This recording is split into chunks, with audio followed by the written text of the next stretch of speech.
live on YouTube, and listen back on Spotify. This is the World of Football podcast.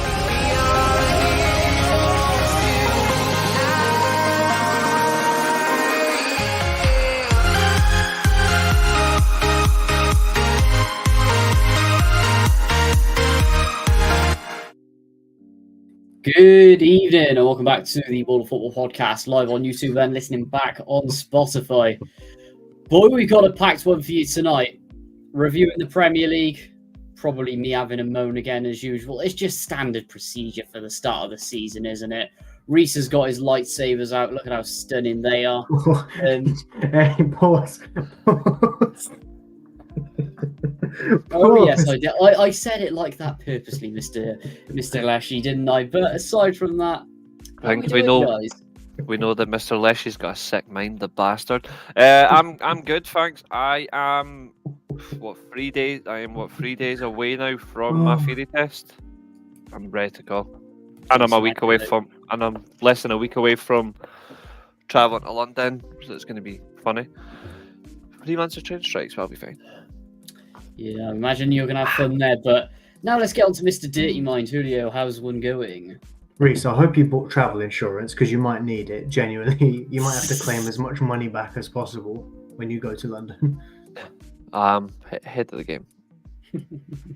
Good. Yeah, I'm good. As you can see, I'm wearing my Kaiser Chiefs jumper again. I love it so much, and I think it's fair given Leeds United's start to the season about them predicting playoffs and that. I think it's only fair that I wear it. I mean, it seems like a long time since all of us have repped something football related all at the same time.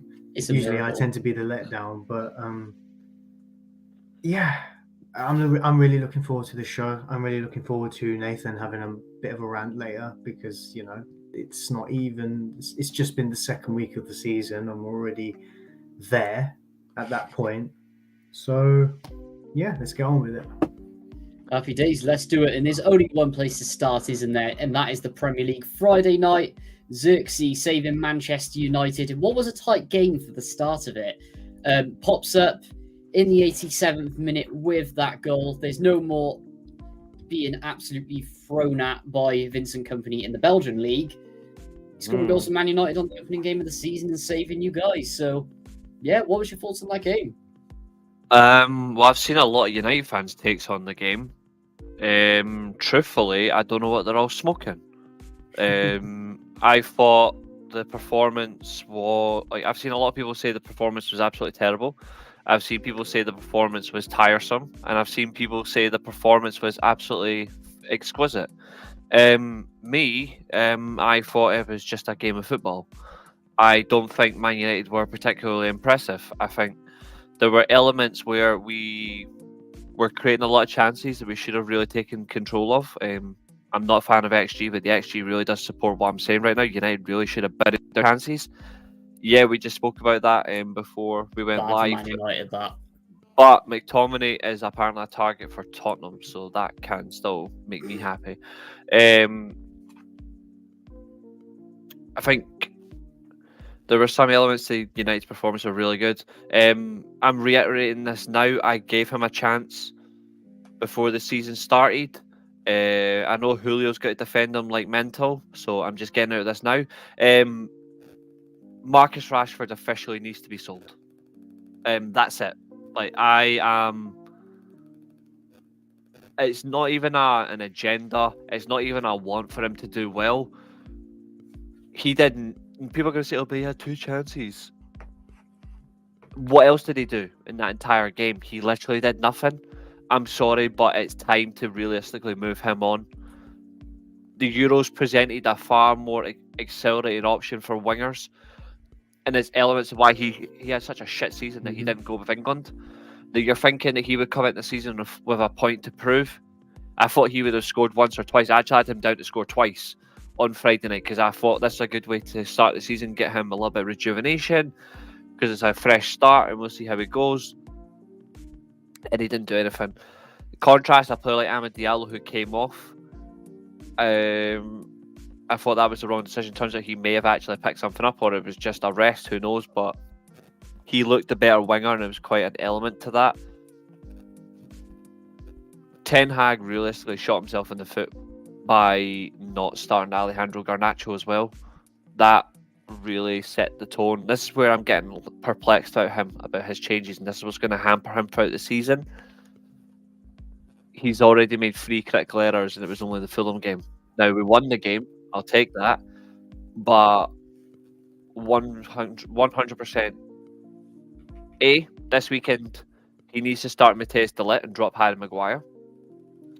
And 2, he needs a midfielder in fast, because we were overrun again, even by Fulham. Now, we outperformed them to an extent, but they had the control in the midfield, and I think that's my biggest fear for the season. If he's going to keep Rashford needs to be on the bench. Yep. If not, then something else needs to be done. Again, it's no agendas, it's just a fact. And Sutton is definitely wrong there, because I thought he was going to start the season flying. He looked like he wanted to fly home. Like, it was just awful. And I wanted to give him a chance, because last season was horrific. And people are going to say, oh, but he'll have a great season because he does it. Yeah, he's got numbers to back him. I'll give him that. But there's more than just numbers for me. It's the actual performance. And he was by far the worst player on the pitch for Manchester United on Friday night. Interesting. Julio, do you share the same point of view with that, especially with sort of like the Rashford debate?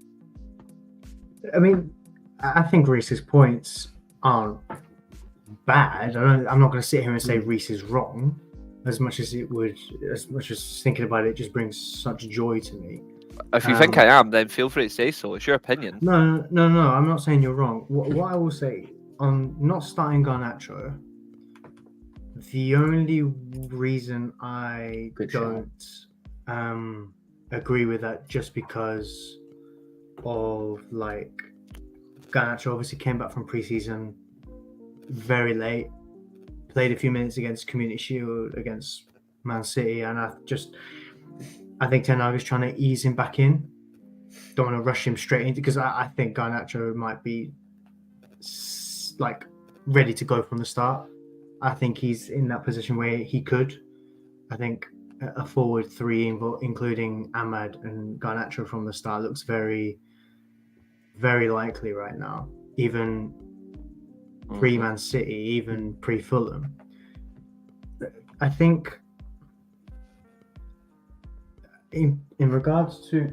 Sorry, it's just started chucking it down with rain. It was earlier on here. In regards to Rashford's performance, it wasn't really bad, but it's, you know, that in between is scene when Simon's got his car and he goes, well, I don't think it's all particularly too bad. It's not great though, is it? I think that is what Marcus Rashford was on Friday. And this is and this is the thing though, like, people, like, Man United fans are always saying they want the best side, or they want the best team. You want your players you've got to be at that level, playing highly, but they're open to criticise anyone, right? Until it gets to Marcus Rashford.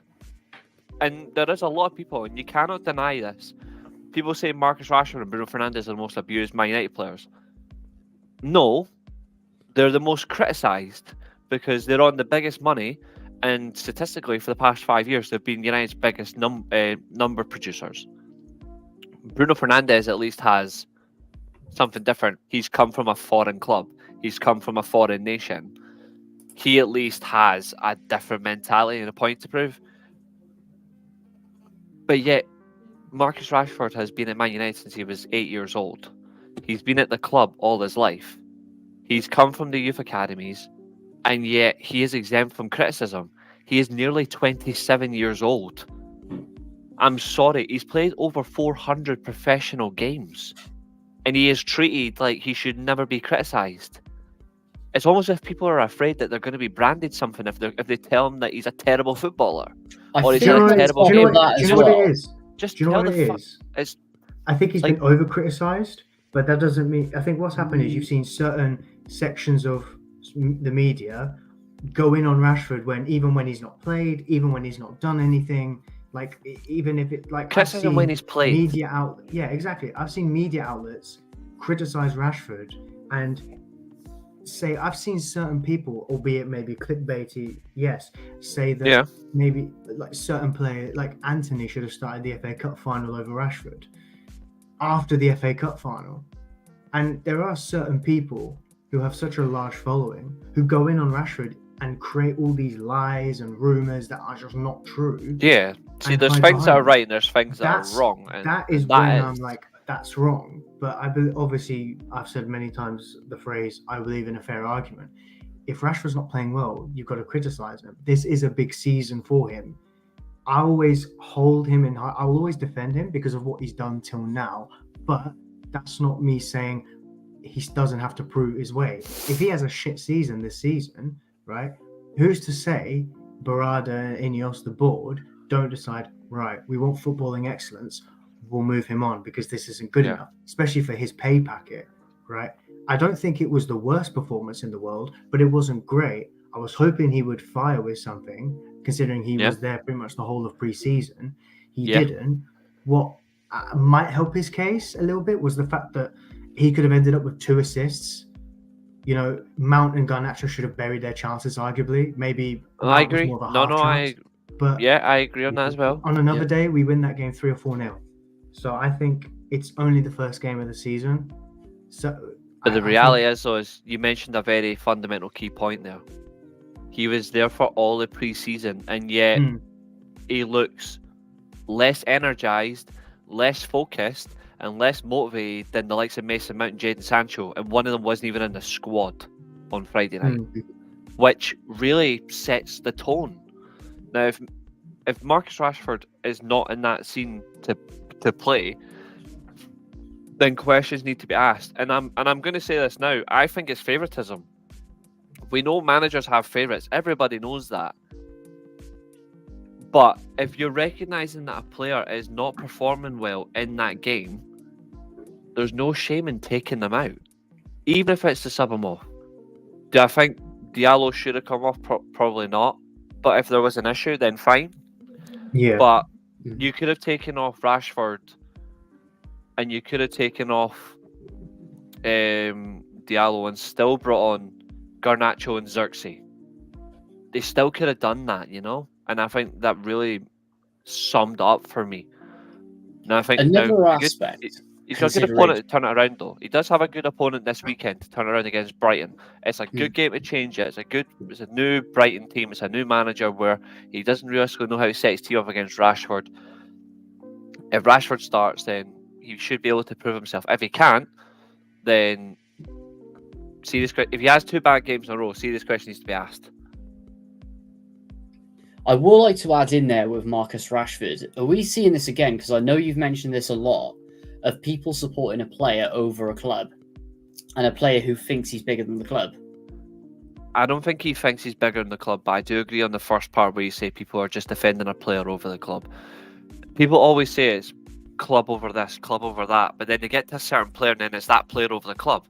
Yeah. I'm sorry, but even as a 6-year-old, when David Beckham got sold, I still understood it years later.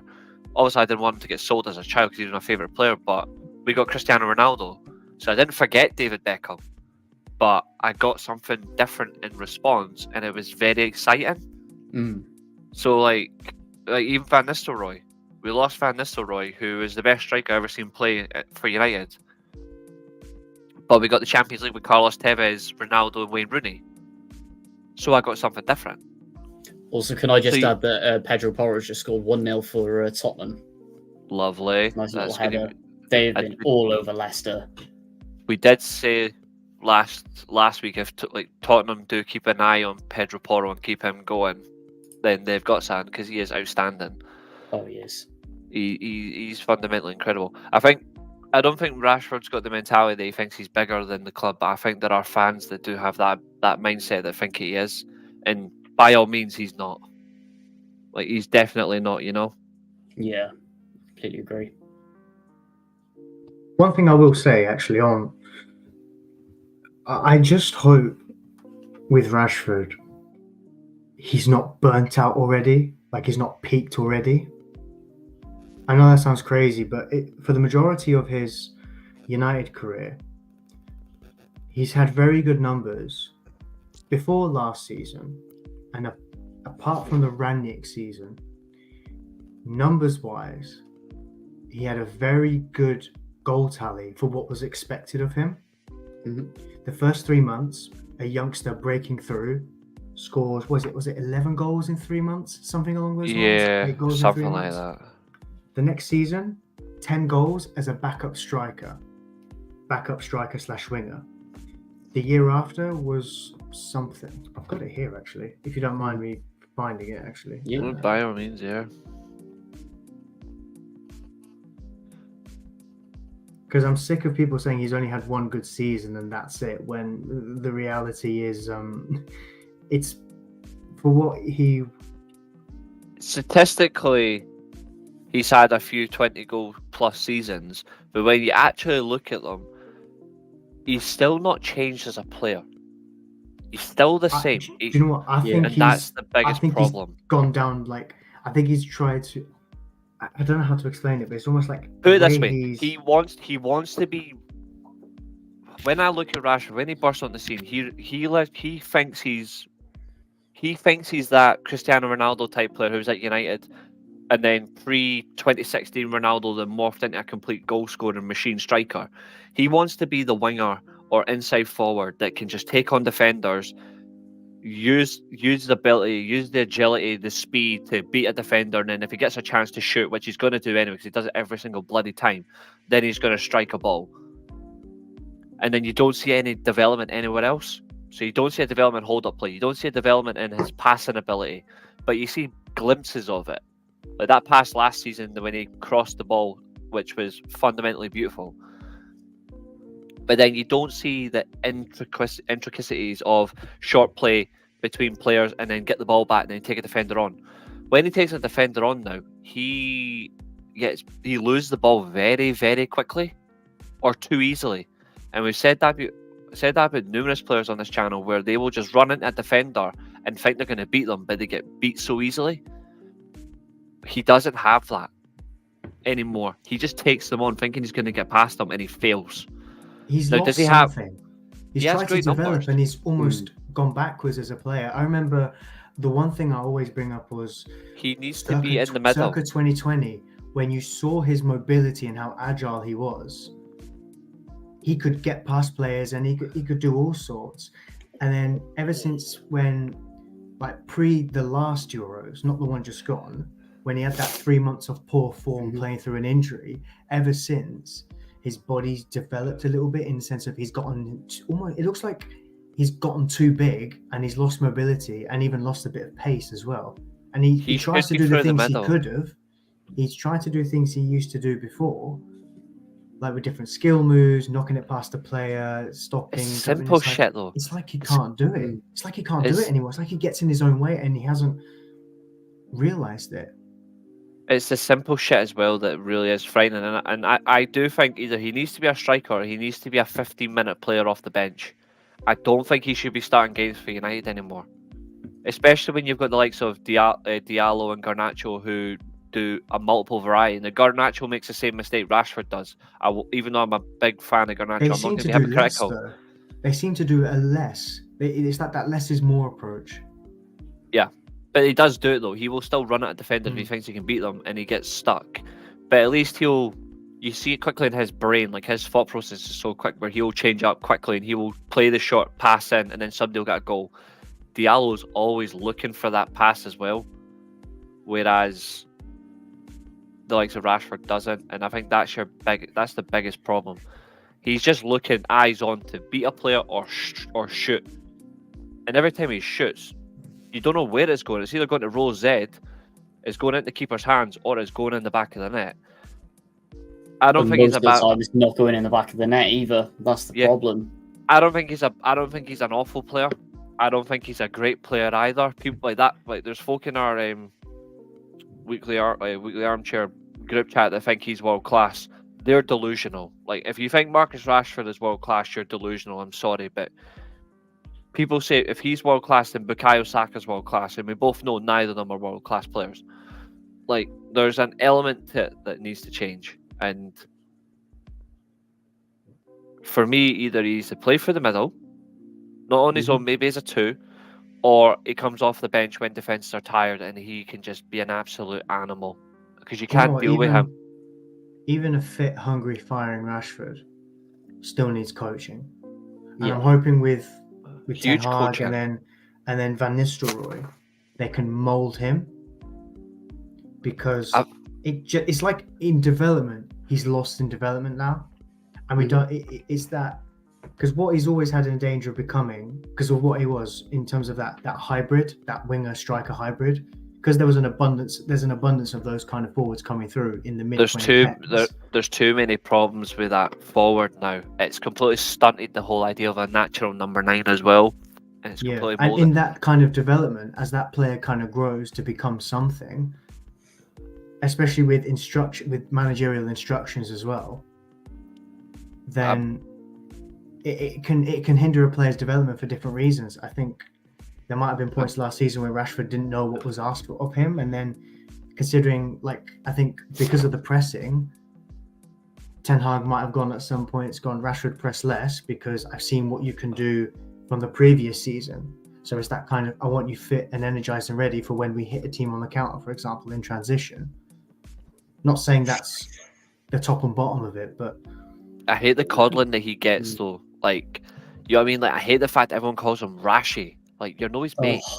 Like, you're not his mate. Like, I call him that. Like, I think he's stupid. All that coddling from previous managers down as well. That's why he is not a professional that you can take seriously. Not in that sense, because the way he's coddled, that's why you can't put him in an argument against any City player who are much more dangerous. Like, Phil Foden can have less goals, but he's still a more impactful player. Like, this is the problem. Like, he needs to identify what he is now. If he doesn't, he's fucked. Yeah. I wonder if Ten Hag's trying to ask more creativity of him, and it's just he can't do it. It's not working, because I was thinking, like, City under Pep early days, the directness of Sterling and Sane. Sterling got the numbers. Sane was direct, but had the more creative side to an extent. I'm not saying Sane was very creative, but he still had a lot of assists, though. I think, like, a lot, so from different angles as well. I don't know. I mean, I kind of want to discuss a bit more of the game away from Marcus Rashford, if I may. I mean. Last thing I'm gonna say is, like, Marcus Rashford has had the perfect opportunity to study one player in the Premier League, even before he got sold, and he didn't bother. It was right there on the wall. He should have paid more attention to Sadio Mane.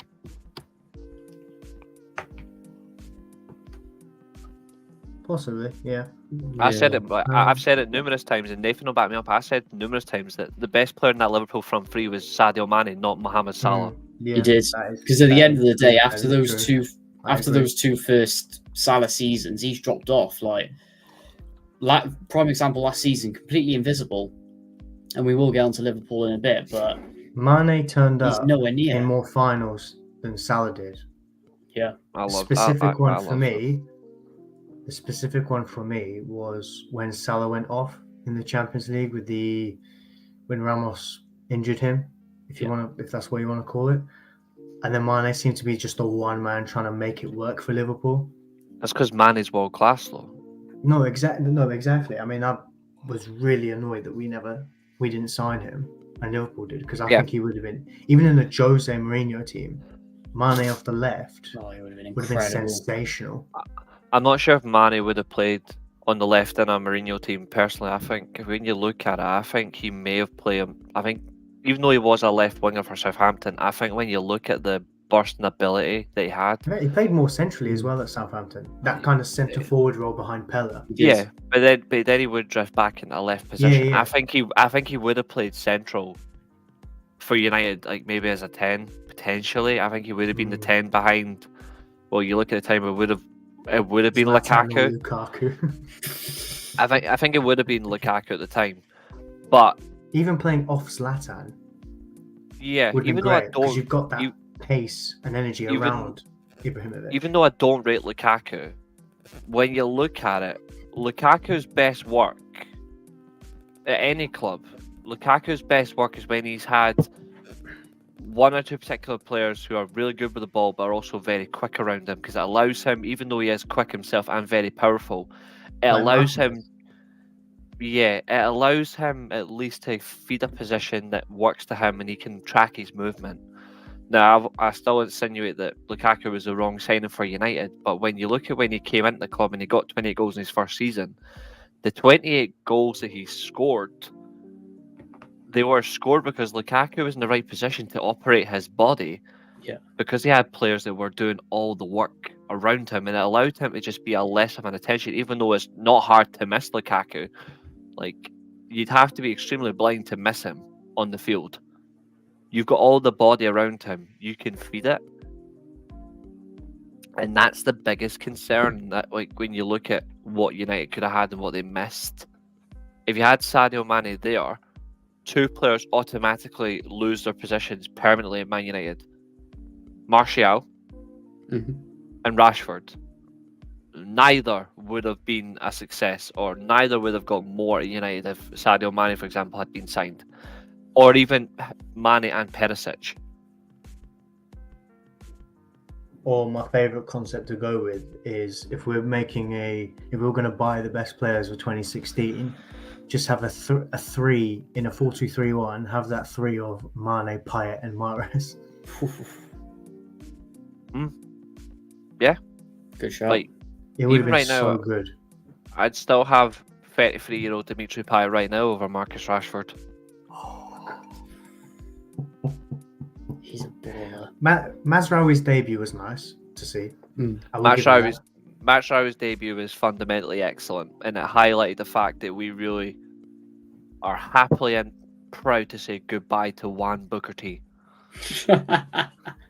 Maguire did impress me a little bit. Yeah, I'll grab him now. To be fair, he's going to come good with a Delict partnership, to be fair. Yeah, especially Martin is I going to play left back more.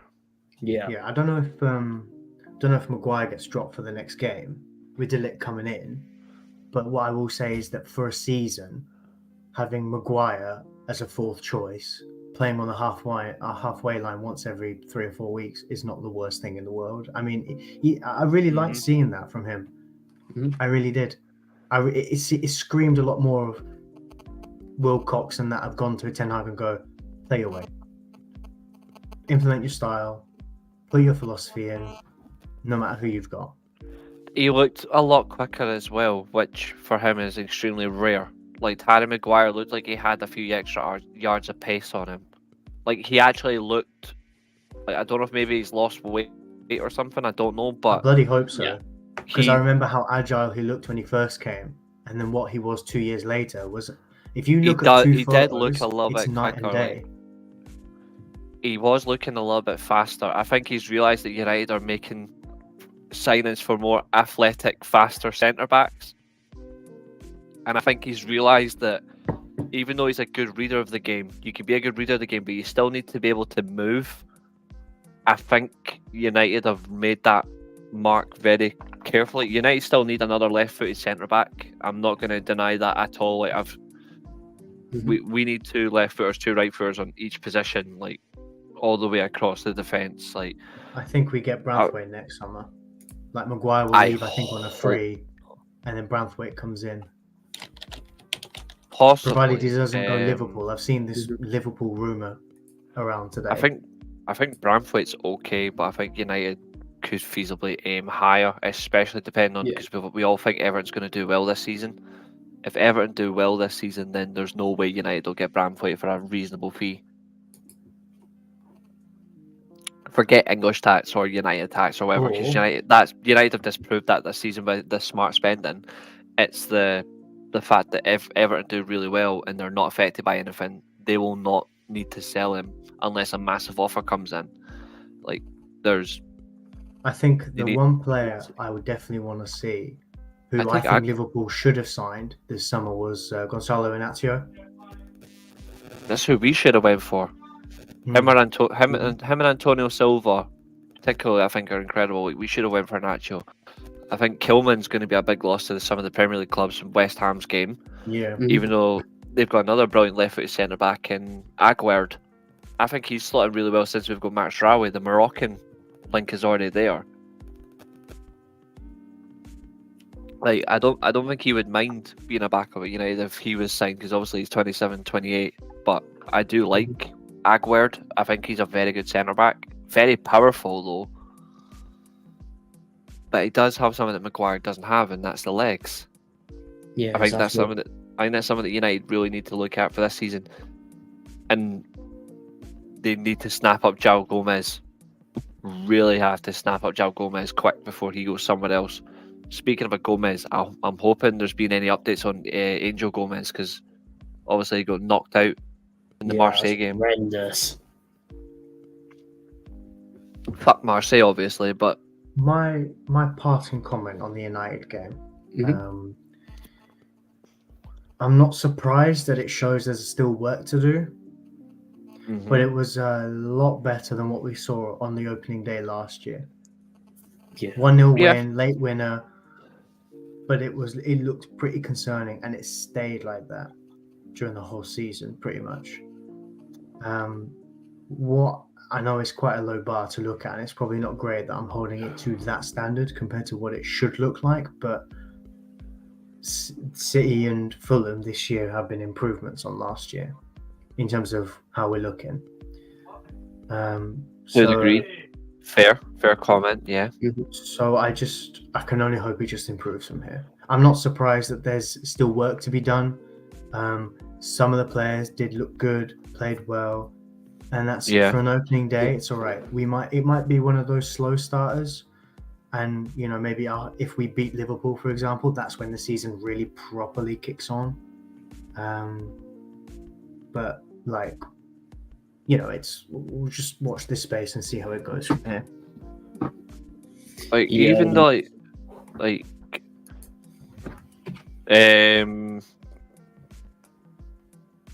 if they sign him, that's a decent move. Apparently, Liverpool are going to sign Ederson from Atalanta. If they do, that's a good move. But 45 million. Yeah, that sounds good. That's a decent move. I completely missed that. Apparently, Liverpool have agreed a fee for Ederson from Atalanta. Is he the right fit? Yeah, aggressive midfielder, because they can keep Gravenberch in the holding role.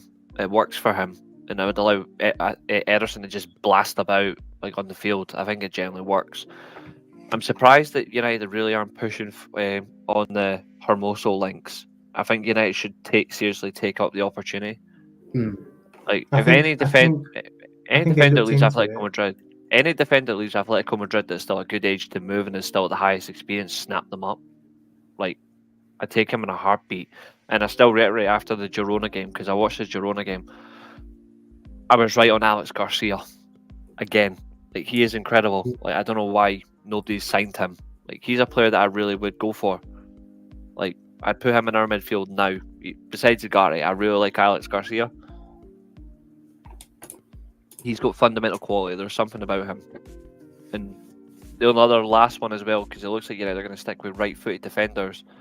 Kadioglu from Fenerbahce is still impressing me a lot. I really do like watching him.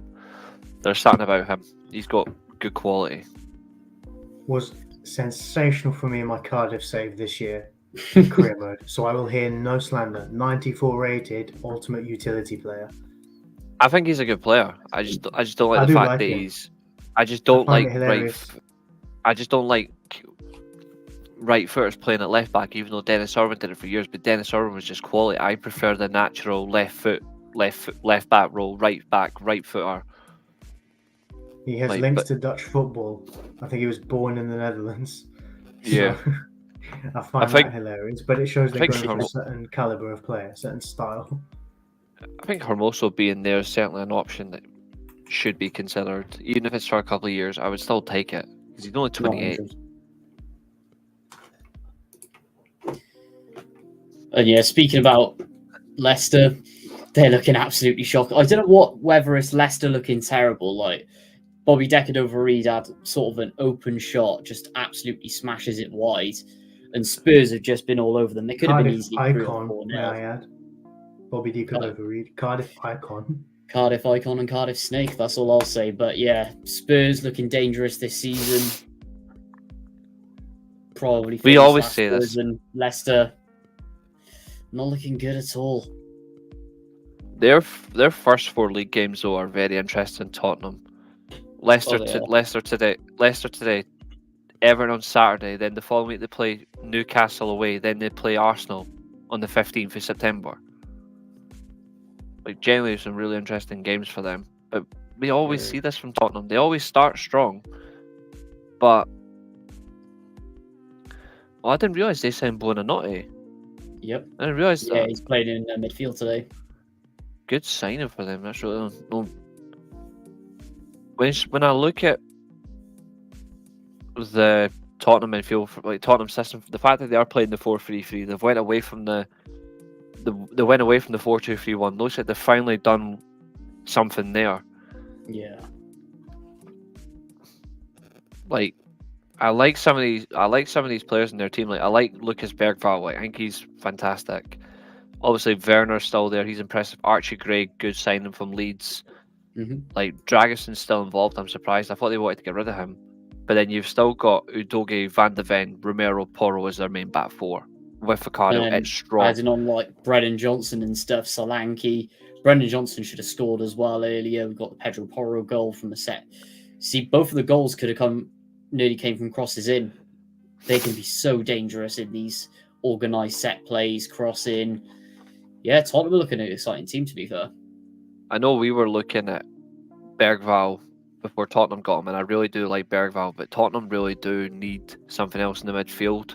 I was talking about Atletico Madrid there, and they've got a few midfielders that I think are incredible. One of them, obviously, similar to Garcia in a way, but he's just more of a heavy hitter, is Rodrigo de Paul. Yeah. He's another one that I think is really good. I like these aggressive but good technical players. Like this is what I've said about United for ages, that United lack these quality of technical but aggressive players. He's one that can just do a job. 100%. I don't think Sarr's good enough for Tottenham, personally. I don't. No. Mind, Postecoglou's been getting the best out of him, to be fair, so... You have to respect that about the manager, getting the best out of the players he's got. Yeah. You know, Spurs are never going to sit there and go, right, let's just spunk 50, 60 million on someone new and shiny every year. Or in multiple positions. Like this summer's been quite reserved. They should have brought more, in my opinion. Or released better quality. Or better I still don't know why no Premier League club has signed Matt O'Reilly. Like, I really don't. Like, I still think he's outstanding. Like, I thought United were going to look him in the summer as well. Even though he plays for that shitload, like, I still really like Matt O'Reilly. I think he's insane. I don't know how he's not got signed by any Premier League club. He needs to get out. Like, there he was needs a talk of challenge. him going to Fraud Martin's tippy tappy lot down south. Oh, we'll get to them shortly. Like, they'll never 20 million afford quid, him I think anyway. it was. It was 20 million quid, I think, but they just never went and. It's going to be a lot more than that for him. You're looking at like 25-30 million for him because he's that good. Ex-Fulham as well, I think, in the academy, was born in. Yeah, he is. Yeah. So, Yeah, moving. Sorry. No, I was just saying, I'm surprised no one's gone in for him.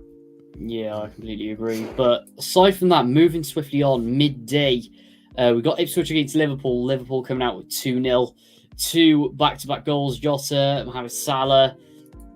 I will say one thing. Liverpool looking decent. First game of the season. Likes of Mo Salah always lights up the league on fire, doesn't he? Set the record for 9 opening day goals. But the one thing I will give it to him, with lots of squad gelling and also a load of new additions, I was fairly impressed with Ipswich in that first half. I think Ipswich gave a good going of themselves, to be fair, against Liverpool.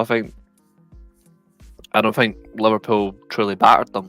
I don't think Liverpool had a chance of battering Ipswich, to be honest. I think Ipswich set themselves up to not get battered, but they also set themselves up to give Liverpool a game of football that was entertaining, and they certainly did. I think the only thing for Ipswich now is chances that they had against Liverpool, they had a few decent chances. Will they take them in their next couple of games? Because they need to get up at least 4 points from their next 3 games. They need to get a win.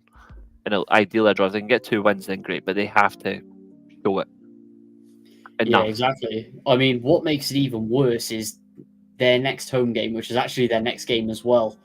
They've got Manchester City at home this Saturday. Yeah, Could not get any harder than that. And then looking at who they've got from there onwards, they got Fulham at home. That's 3 home games. Is that no? They got Man City away. Ignore that. Then they've got Fulham, which is a tough game at Portman Road. Then Brighton, Southampton is a straight up 3-pointer. Aston Villa, then West Ham. That is such a hard run to start the season. I don't think Southampton will be a straight up win for them, judging by what they did against Newcastle. But true. I'm mainly basing off last season because they got absolutely but they should. slapped.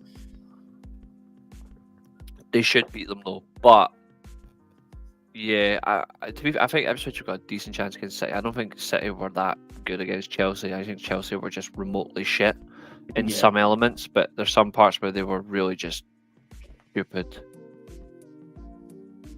Oh, 100%. Completely agree. Anyway, moving swiftly on. Let me get my thing back. What is this stupid thing doing? Let me just go back there. Arsenal 2, Wolves 0. Solid opening day win for Arsenal. Dominant performance. Havertz, Saka, standard stuff really. Yeah. There is literally nothing to say for it. Standard opening day win for a team that wants to challenge for the league for the 3rd year in a row and finish second at the end of it. I don't think they look good at all. I think Wolves were just terrible. I'm surprised it was. I think it was the same last season as well, actually, against Forest on opening day. Yeah, Arsenal don't move me as a football team. Like, they don't excite me at all. Like, even as They've a just team, got a system that works, that beats teams, and a manager with inspirational quotes with light bulbs and listen, guys, and invented the light bulb. These are the fucking standards. Show me, tell me, merchant. Some of the shit that he honestly comes out with is he wasn't saying that when he was a Rangers player, put it that way. So I don't know where he learned all that, but it probably was when he was playing for Everton because they're all strange. Oh, they massively are. And speaking about Everton, get a goal disallowed straight away, completely fold 3-0 against Brighton. Just that second half was absolutely shocking. Ashley Young sees red mist, and they're currently bottom of the Premier League. Yeah, beautiful. You forgot the bit about Calvert-Lewin with a ridiculous haircut and trying to win a penalty that wasn't a penalty. Oh my gosh, yeah. There was plenty of diving at the weekend. Plenty of diving. It's a bloody joke. Including United as well. And scandalous decisions. Like, what was that VAR assistant doing just staring at a blank screen? I know they're claiming that there was one below the supposed VAR monitor, but I'm sorry, when you've got loads of calls for corruption last season, you're just making it obvious at this point, or you're just not helping yourselves at all. Yeah, it's ridiculous. It's pathetic. Absolutely is. Moving on to what we said about Newcastle as well. Overrated. Absolutely. 3 shots. They scored with their single one on target. Southampton on the other end of the scale, right? I know this is Russell Martin ball, tippy tappy hipster. He's a bit of a fraud, but 19 shots, 78% possession, and yet still lost. It's only opening day, so we don't have to make any apologies just yet. We don't need to make any apologies just yet, but they looked like the Premier League team. Newcastle did not. Like, Newcastle looked like the Championship team. Like, I just still can't believe how Ben Brereton Diaz had Newcastle on strings the way he did. I mean, Cher was stupid. If Cher was a little bit stupid, you were asking. But at the end of the day, if you just put your head in like that, and then you have some guy just flop to the floor like he's been shot, VAR should be picking that up straight away. We need to get rid Cher of is stupid and knows that he's footballing. asking for It's trouble ridiculous. there, but it should be overruled. Context Massively. is everything. I mean, at the end of the day, I know they've overhauled VAR, but I'm pretty sure that blatant incorrect decisions, 4 red cards. Come on. It definitely wasn't a red for Fabian Schär. Oh, it wasn't. No, it wasn't. I think it was stupid to try and like make it look like anything, but at Yeah. the same time, like I just think But you- VAR should do better even with to step 11 in with that. Even if they had 11 men throughout the whole game, Newcastle were still not winning that game convincingly against Southampton. Southampton just can't finish. The manager can, the team can't. Not also that, but they sold Che Adams as well to like So he's they might gone. have 5 more goals Yeah. this season. Nice. Well, he's considering the club he's playing for. And on top of that as well, when you Torino. look at- yeah, He he's was not just- scoring there at all. No, he missed a good chance against Milan at the weekend. Hmm. Adam Armstrong was doing everything, by the way, for Southampton. And what makes it worse is you've got a front Yeah. line of Adam Armstrong and Ben Brereton Diaz, but both have failed at this level massively. Like, how are you expecting them to just get anything? You've got Oh, I Flynn Downs and Will Smallbone as 2 of your main midfielders. That screams championship. Yeah. Just Kyle Walker-Peters completely overrated. Jack Stevens, he's getting on a bit. I don't think- admittedly he's good. No, I don't but- think- I don't think Walker Peters is overrated. I think he is. Walker. I think he's just okay. I think he's just He is, he's a just solid there. 6-7 out of 10 fullback in the league. That's it. Like Southampton You're not had going to the get full. much out of him. Southampton had the better fullback, and he was playing against them at the weekend. Livermental, like by far the better fullback. But they really lacking the creative up front. Like, yeah, they had 19 shots, Mhm. but none of them looked like they were scoring. Newcastle were lucky. There's no spark Joe in Linton Southampton scored, but- team. That's Yeah, exciting. they have gone downhill since they made the stupid decision to let Hasenhüttl go. Like they'll regret that for years, and it's beautiful because he deserves a whole lot more respect. When you look at it in a nutshell, though, they really need somebody who's going to set them up to create in a devastatingly paceful manner, Yeah. but also they need strikers that are going to finish, and nobody's going to sell to them in that context, like because they know what you need in the league. They need to start looking smartly to find someone. I said his name last week. I'm surprised nobody said. I'm surprised they haven't looked at someone like a Ben Yedder from Monaco. Regardless of his in his 30s, he would still get them 15 goals in the Prem. Sorry, you're giving me FIFA 20 flashbacks there. Jesus. It's just logic, and I'm surprised that Southampton aren't using it. Like, they've got money. Like, they've got one of the richest owners in the world. They've got no They're not excuses exactly to poor, are spend. And not No, only they're that not. as well, look how much money they got back in that championship season as well with the player sales. Exactly. It's actually the same at Leicester, but they seem in a worse position. Yeah, Even well, though I'm Leicester have got surprised- all these points deductions going to be flowing in any second. This is what I was trying to say last week. How did Russell Martin have all this going for him and finish only in the playoffs? Honestly, it's If the PGMOL are sensible, he would be. if they had any I don't- bollocks about them. If they had I any don't think points, it'll in matter. fact. I don't think it'll realistically matter.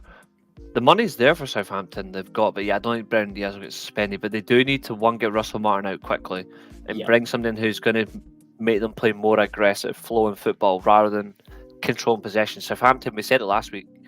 Southampton are not a team that's built on controlling possession. Even when they were under Pochettino, like they had a high amount of possession, but it was more about turnover play. Under Koeman, they looked great, but they weren't truly about dominating the possession. They were about aggressive with the ball and Mhm. pressing forward. I think Oh, they it do was need shocking. something. It was horrible. I think like the elements to it is insane. They need to look around, make a signing quickly, if not two. Well, and they were just trying to make get them Liam Delap. They've brought in Cameron Archer. I don't know if they need to go in for someone else. There's just no guarantee of goals anymore, which is the annoying thing. I think, Yeah. a lot of teams come up and go for, they either try and go for a big name for big money, big wages, Mhm. and go down, or they go for best of the championship and still go down. Southampton they've got in Cameron Archer, they've got in Brereton Diaz, they tried to go for Delap, didn't work. There's links to Breuer all over the Prem, Ipswich and Southampton, I think, were two key names mentioned. I mean, to be honest, I think if you're any team looking for a player, you might want to look at Chelsea, given how many players they've got. The problem is loads of those players won't leave because of the big contracts. But yeah. Well, I hope he doesn't go there. But Forest are trying to sign a striker that I really do like, and that's Santiago Jimenez. And I think he's outstanding. He's really 25 million. Yeah, they're trying to get a hold of it. They're trying to get him. He is quality. I really do like him. I'm surprised that Forest we haven't. Wood and Awoni already. They don't need a third striker. He would do great. He would do excellent right now for Southampton. Ironically, he would be what they need. But what I'm going to say, like, he's somebody that we should have looked at even before Xerxes. I still would take Xerxes, but I would still take Jimenez. There's elements to that that's very clever. Like,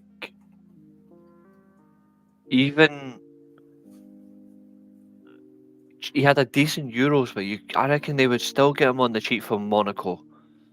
Like, a Mbolo would have been a decent move. He does. Do you know what Mbolo did? When you said Ben Yedder, Mbolo popped in my head because I think he'd be a really good fit. Yeah. The issue is obviously you want to go for a striker who definitely works in the Russell Martin kind of system, because as much as I agree with you about Southampton, but Southampton's football heritage in sense of what they've had in the last decade, they're not going to get rid of Fraud Martin now. Well, there is a very interesting manager that's now was back on the market as of 3 hours ago. Pioli. No. Thierry Henry's back on the market as of 3 hours ago. Well clear. He has resigned this evening. He did resign from the France under-21s and Olympic manager job, citing personal reasons. I have a feeling, and I know this is absolutely wild me saying, I have seen a few people reporting it on Twitter, but he could end up as Bellamy's number 2.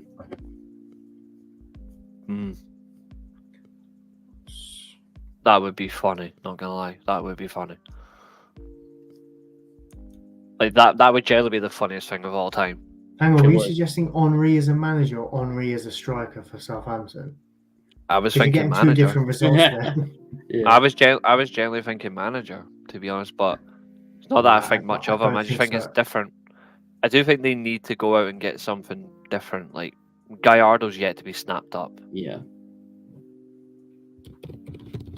I mean, at the end of the day, it's just down to... Pioli replaced him, remember. There needs to be something, though. Like, they do need to look at... River Plate. Gallardo went back to River Plate. Oh, wow. What is he thinking? Well, he can say goodbye to any chance of getting a decent European job now, then. That's it. I don't know if he does as well with them the second time as he did the first time. I don't know. Nathan Jones left Luton, did shit, went back to Luton, did alright again, went to Southampton, and was shit. But he still got that big move again. That second chance. I don't know if he'll... I wonder if Gallardo gets that, at least into I wonder what's happened to Leonardo Jardim, because I've always rated him. He's another one. Yeah, he's vanished, hasn't he? He's a quality manager. Jardim in big 2024. What? I still like him. I still like the way he uses a 4-4-2. He mixes youth with experienced veteran players, and you just become an absolute machine creating chances. Like, just a beautiful managerial style. I like it. He is apparently at Al Rayyan. I think. What a shame. No, in Saudi? Yeah. All it says on his Wikipedia page is that as of 2023, he signed a 2-year deal, but on the Al Rayyan in Qatar, on their page, it says someone else is the manager. One last name to check because I haven't seen him in a while, and I think his football is absolutely incredible. Where's Jorge Sampaoli? Never blast from the past. I really do. I like I thought so. Sampaoli. He's in Brazil. He's with Flamengo. Ooh, nice. I really do like Sampaoli. I thought he got a lot of unfair treatment when he was both the Argentina manager and Sevilla when Sevilla were going through that horrible period 2 seasons ago. Yeah. Like he got blamed for all, even though he had no decent players. And then, funnily enough, when he left, they bring in the likes of Luca Bacchio and Januzaj and all that. Like they give him the attacking players he was after. Sevilla, El Nasiri. Why's no one snapped him up? He's playing for Fenerbahce. And has he? Yeah, Mourinho signed him. He's ahead of I Dzeko. missed that completely. Jeez. Have you seen? I tagged you in on Twitter before I deactivated. I tagged you in the players that he's got. Do you know what? It does sound familiar. I think I just forgot. Like, have you seen the team that he's got? Like, they've got fucking Saint Maximin on loan. You know, I definitely saw that. Jesus Christ. Like, the players that, and even though they got knocked out of the Champions League, I think they'll be in United's group for Europa League, funnily enough. But when you look at that team, they've got some quality players. Really good players. Yeah. Really Speaking of that, actually, now you mention it, Icardi is still there as well. Like for Galatasaray, he's another one. Like, I mean, he's proven to score goals, isn't he?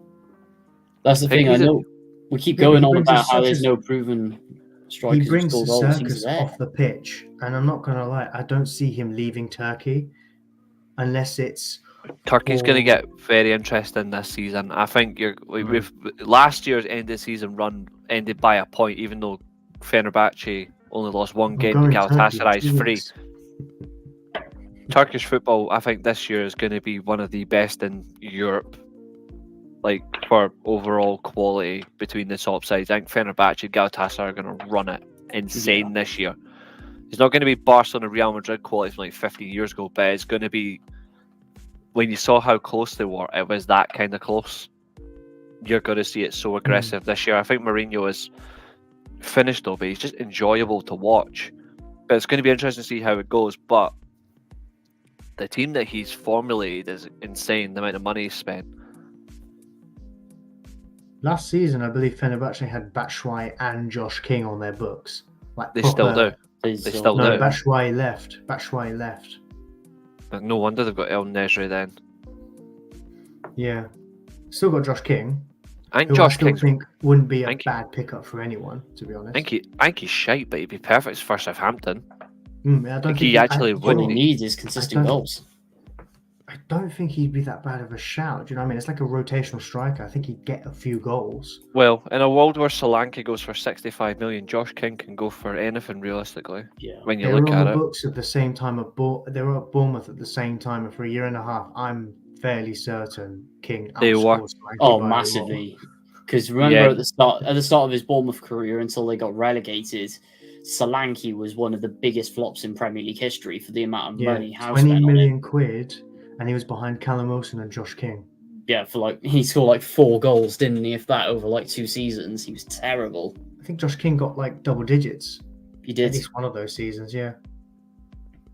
Yeah, he was incredible. This is why I always push Josh King, because I just think he was just sound. Yeah.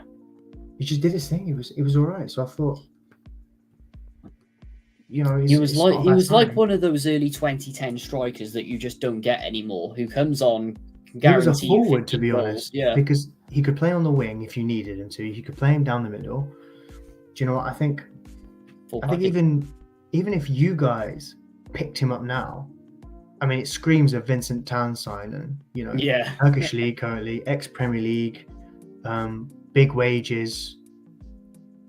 Known name, ex-Man United, if you want to put that in there in terms of academy. Yeah. Old as well. Old. Scores goals, probably get injured.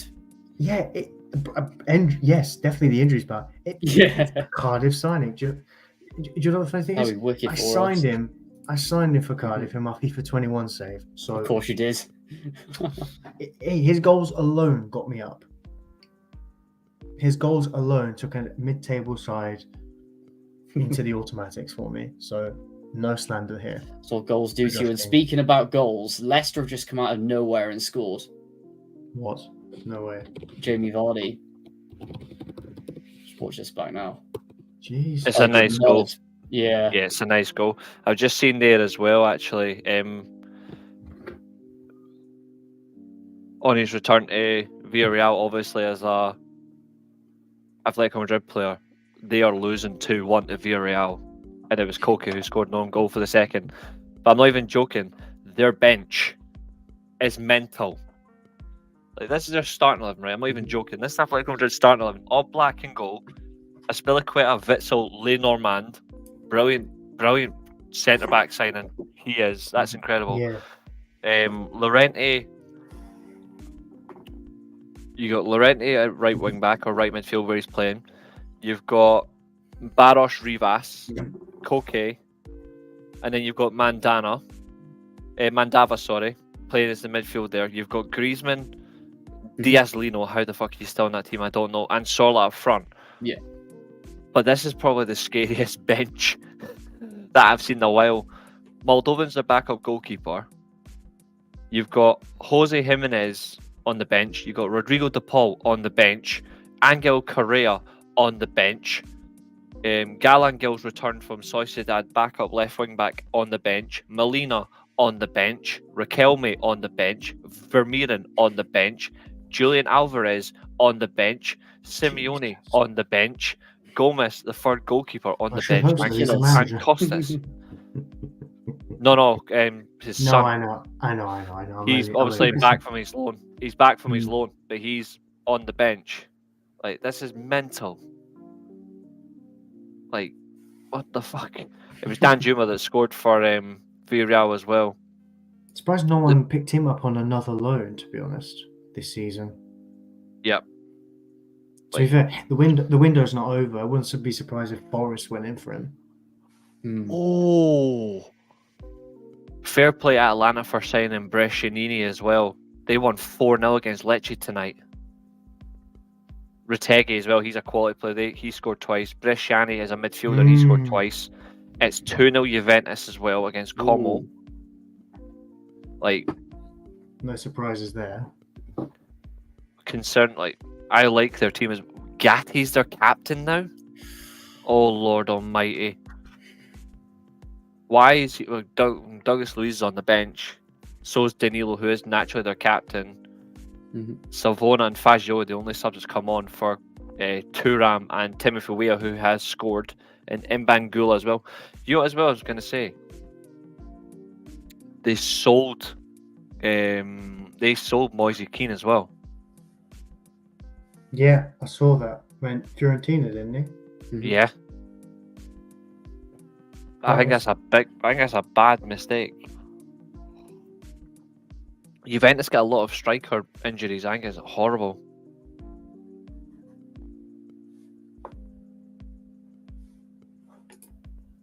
Definitely. This Juventus rebuild is quite intriguing, especially with no one's picked up Chiesa yet for the money that he's going for. Is there something? There's something there. Is there something? I think there's wrong something with there. I think it's just. Even though I love Allegri, it's down to him. Playing him as a centre forward, not a winger, really hurt him hugely. I don't know why you would play him as a centre forward when he can't even play central to save himself. I think there's something there. I think Juventus are doing something with him to move him on, and I think it'll hit football and nobody will see it coming. It wouldn't surprise me if it's a swap deal with somebody and nobody will think about who it's coming from. That's the scary thing. I think it could be anything at random and you'd be like, no, that makes sense, that's Juventus. But Chiesa, wow. Incredible. I think he's a good player though. I still think so. But Juventus, again, consistently keep failing to get Berardi. Like, he's always linked to them. I'm like, if nobody's going to sign him, AC Milan round the corner, just take him. Yeah. Just take him. Because fuck Fonseca. Completely agree. Too long to bring on Morata at the weekend. Lovely goal though. Mm-hmm. Lovely goal. Okafor as well finally gets his goal that he deserves. That was a quality volley at the weekend. But they should have been out of sight against Torino. They should have been out of sight before they went 2-0 down. 100%. But I'm going to say this though. AC Milan drawn 2-2 to Torino is not as bad as Inter Milan drawn 2-2 to Genoa. Like, AC Milan, if they draw to Torino, that's fine. I'm expecting Torino to have a good season. But that's a rebuild. There's still some players in the squad. During this, obviously, during the game being announced, obviously, Milan announced the signing of Yusuf Fofana. I'm comfortable now for the rest of the season. That is a great signing. Still need maybe one or two centre-backs, but I like that. Inter Milan have got no excuse for the draw against Genoa when you look at the set system and the style of play they've got, plus the quality. They should be battering Genoa. Yeah, yes, he played the weekend. He missed a howler. He missed a horrible chance at the weekend. He should have scored. Have you seen who their captain is now, by the way? Torino. Have you seen who their captain is?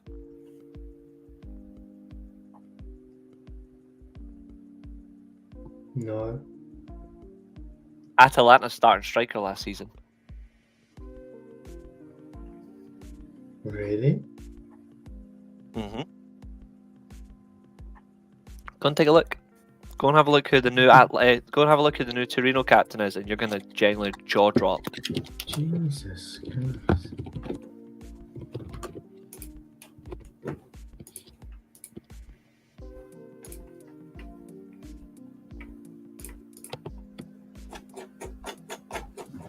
I typed in Torino captain and all it does is show me pictures of Belotti. You know, the kind of pictures from articles saying he's gonna move from every year since 2017. Yep.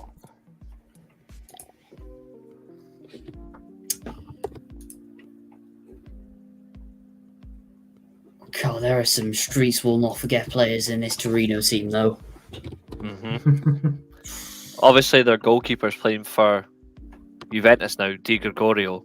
That's a good signing. That's a really good signing. But who is the captain of Torino? Is that Zapata? Duvan Zapata is the Torino captain. God.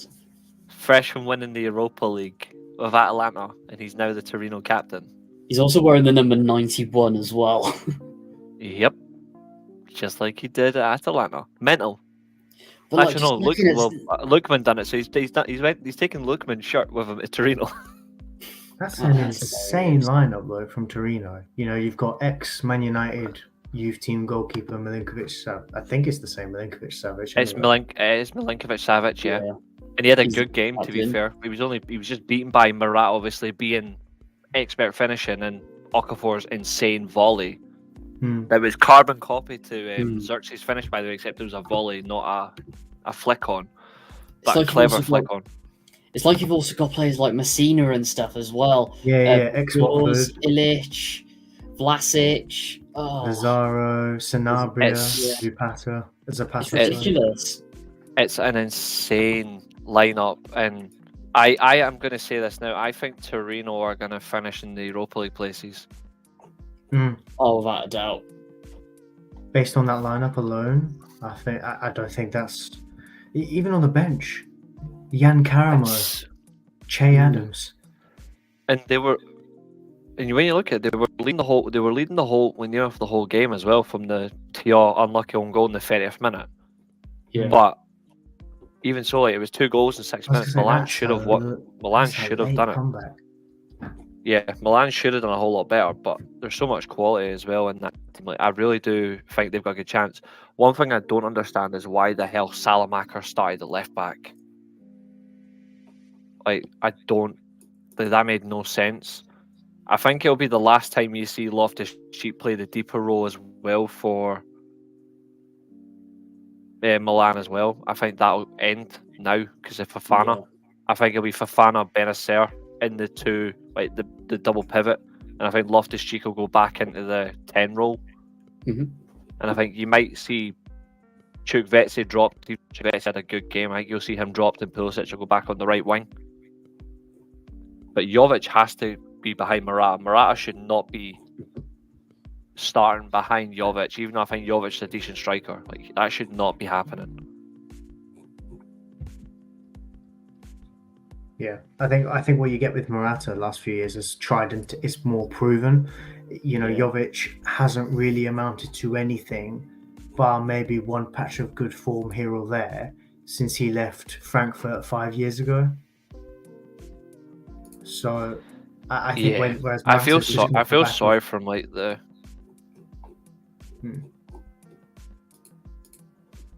Jovic was a really good striker. Like, I feel like. Yeah, I feel sorry for him when you look at it. Like, he is a really good player. Milan are trying to get Manu Kone as well. Really? Yeah. Even after the Fofana signing? Yeah. Trying really hard to snap him up, and then because that's the aim, is just the younger, aggressive midfield. I'm not 100% convinced on him, but I think he might have a good season. Emerson Royale's an interesting one. I've never thought much of him. He's not one I didn't want him. But the scary thing is, though, he's been given the 22. He's given a 22 shirt as well, which is mad. But they have signed one player that I really do like, and that's Pavlovic from Salzburg, a left-footed centre back as well. That was a really good move. There is something there, but it's only 23 million for Fofana, by the way. I know, it's such a cheap. You get Kone, that's about 20 million. About 20 odd million for Kone. You're cooking. I think if Newcastle don't sign Mark Guay, I think they'll sign Kalulu. And if they get Kalulu, then that should open the door for a defender and a midfielder. I don't know, but apparently Juventus are after Kalulu as well. I do not want to see another high-rated fullback or defender go to Juventus after the De Sciglio deal. I don't want to see that at all. But I'm just glad Milan finally have a left-footed centre-back, even though I wanted Buongiorno. I still like Pavlovic. I thought he was really good at Salzburg. But he is quick, he is powerful, and he can play with the ball. It's about time that Milan sign a defender like that.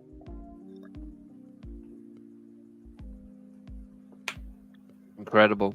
Some good seasons this year. You just wouldn't expect. 100%. Anyway, to do a last roundup of the Premier League, Forest just bottling it against Bournemouth. Semenyo getting a last-minute goal, pretty neck and neck. Thoughts with obviously the very bad injury at the start of that game, but any comments on that one? Just standard 1-1, isn't it? Forest should have won it in the end.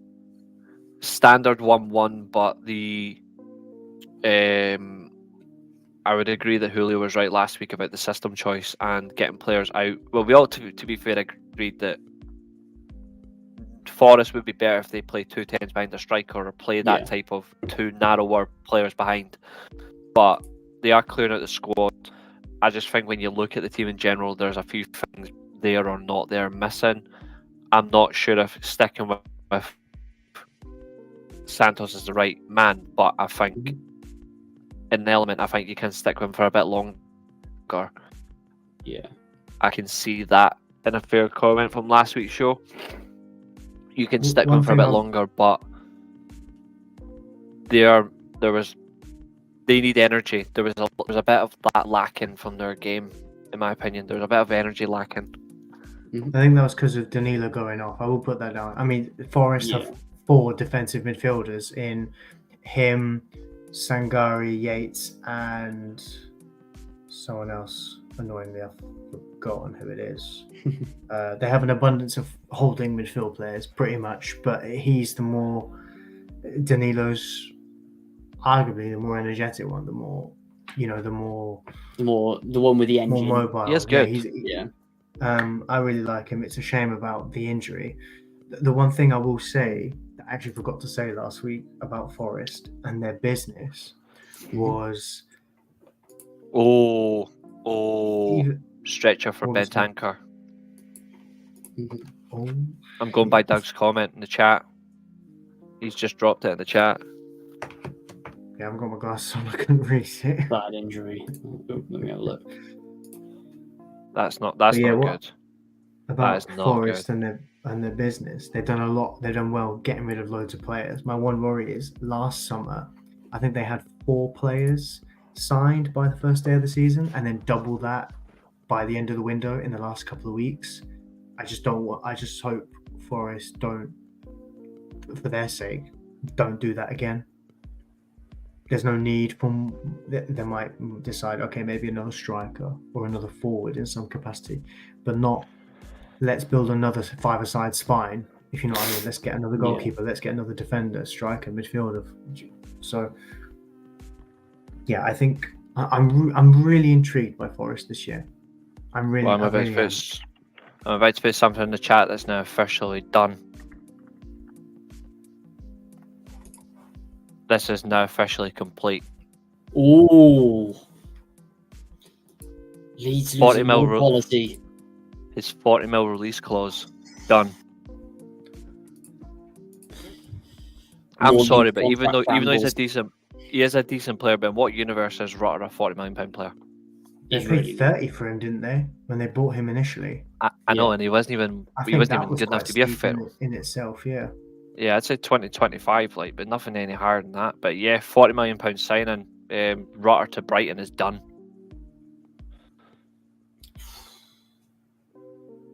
Played in German football, so I can see the link.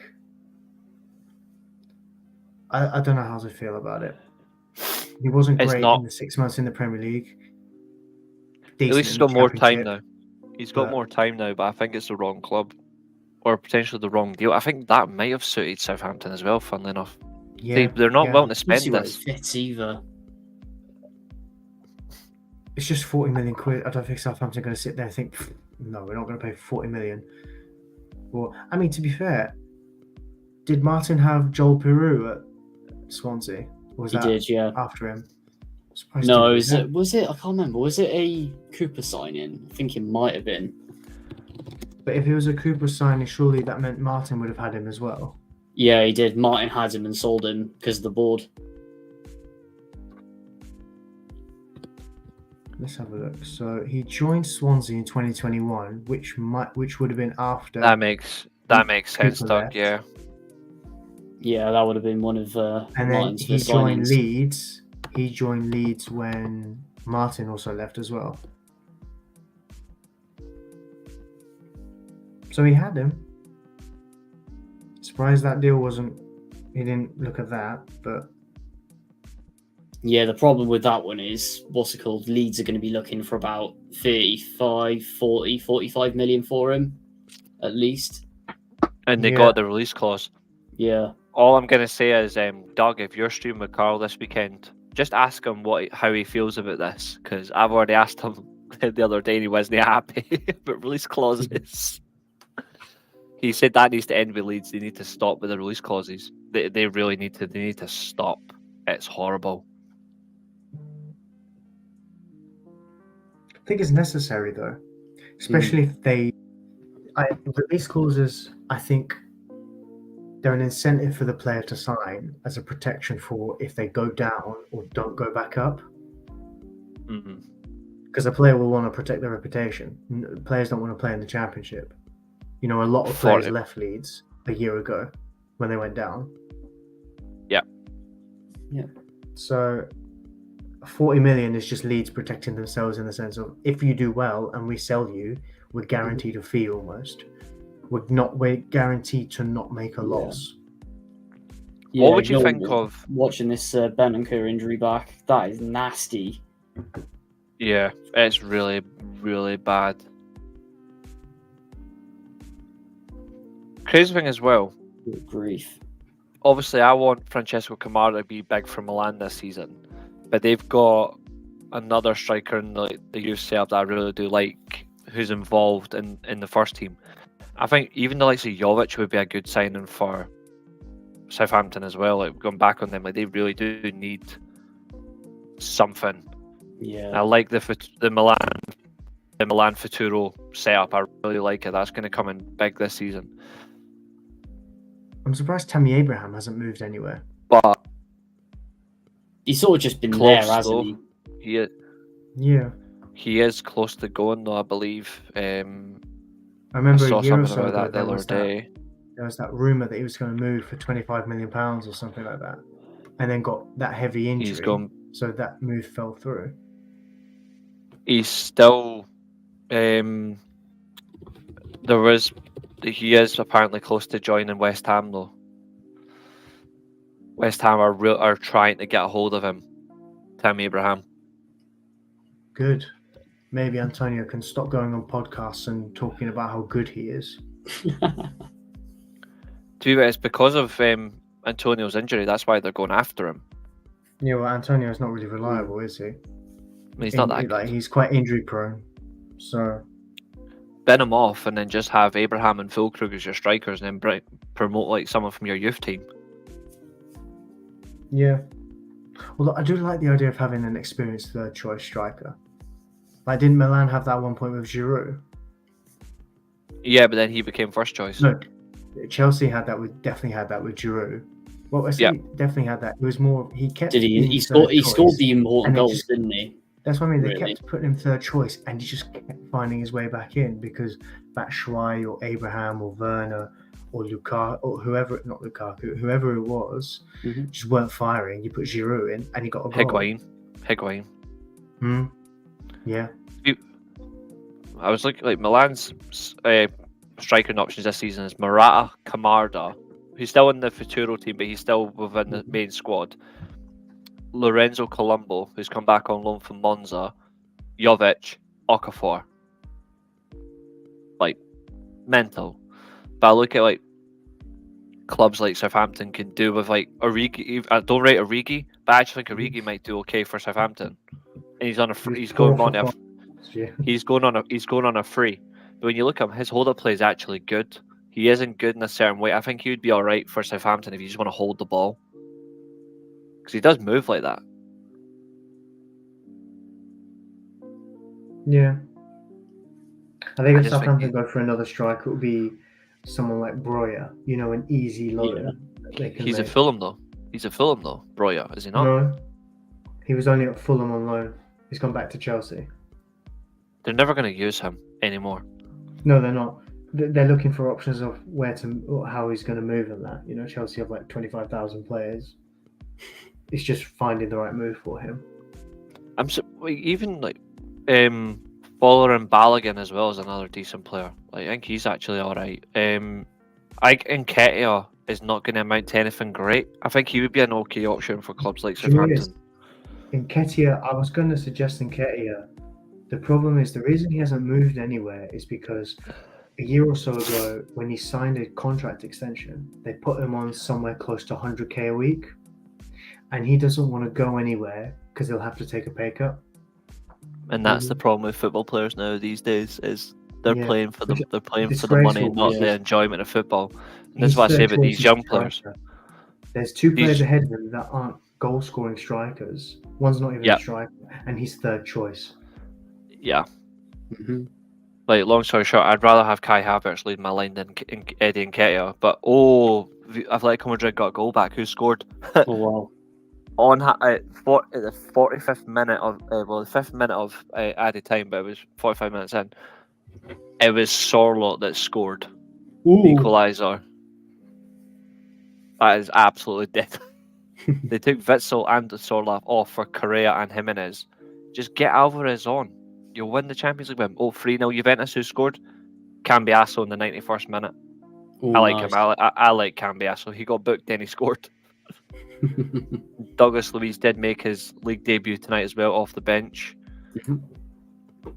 That's a decent side. They've made some good moves, to be fair, this year, Juventus. Some really interesting moves. Real Valladolid obviously beat Espanyol 1-0 as well. Not so bad, actually. Not so bad. I'm still laughing that Sunderland pumped Wednesday 4-0 yesterday. I mean, it makes our loss to them like a little bit more bearable, I guess, in the end. But we're just terrible. Yeah.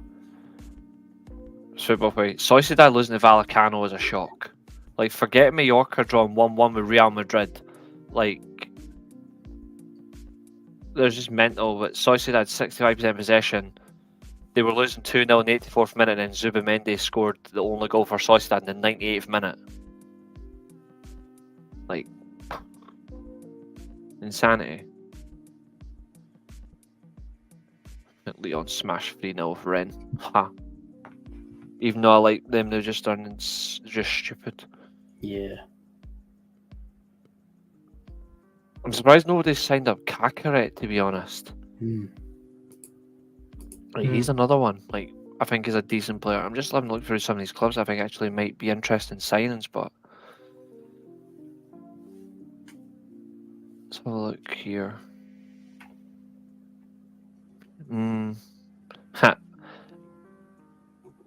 Feyenoord win 5-1, PSV win 3-1, Ajax lose 2-1.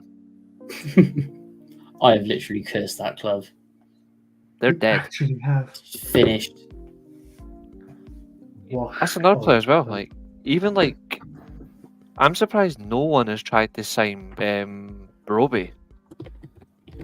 Like, he's actually a decent player as well, to be fair.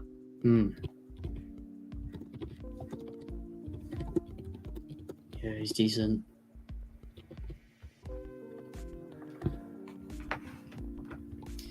Anyway, moving back to the Premier League, West Ham 1, Aston Villa 2, pretty much neck and neck through it. Aston Villa just more clinical in the end. Paqueta scoring his penalty nicely. Both of these teams are just going to be so dangerous going through this season, aren't they? Both going to be easily in Europe. They're both looking good, to be fair. They have to, yeah. It was a very good game. I just, when I saw in the group chat John Duran scored, I had to check who he played for because I couldn't remember if he'd actually made that move to West Ham. Yeah, They were really, they wanted him, eh? Yeah. Yeah, they did. He's and obviously, because a good player, Duran. Mm-hmm. I think I really like him as a player off the bench because he just this, you get that narrative where you think about a player and think, what's the narrative? My narrative of him last season was he just came off the bench and scored every time. Yeah. Mm-hmm.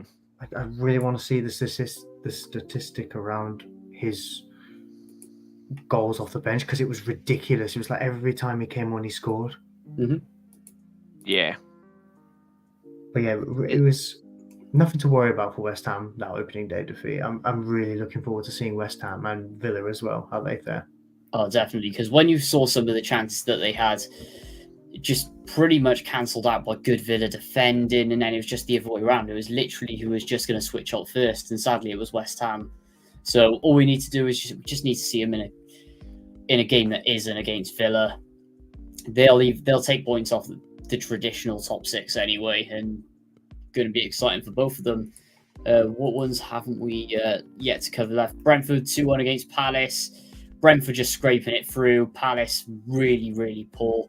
And then Man City 2-0 victors again. Chelsea, with the size of their squad that they have, wasteful going forward.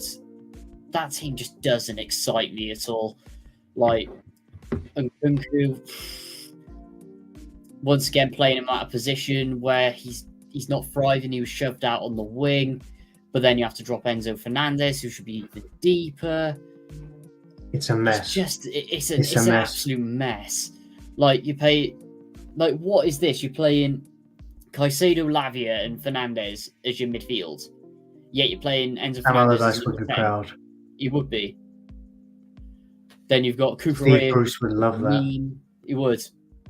Maybe even chuck a Kyron Brown in there as like a libero or something, right in the centre of defence. No, all it's missing is a Tom Huddleston or a Jake Livermore, a prime Barclays name, or a David Myler or something.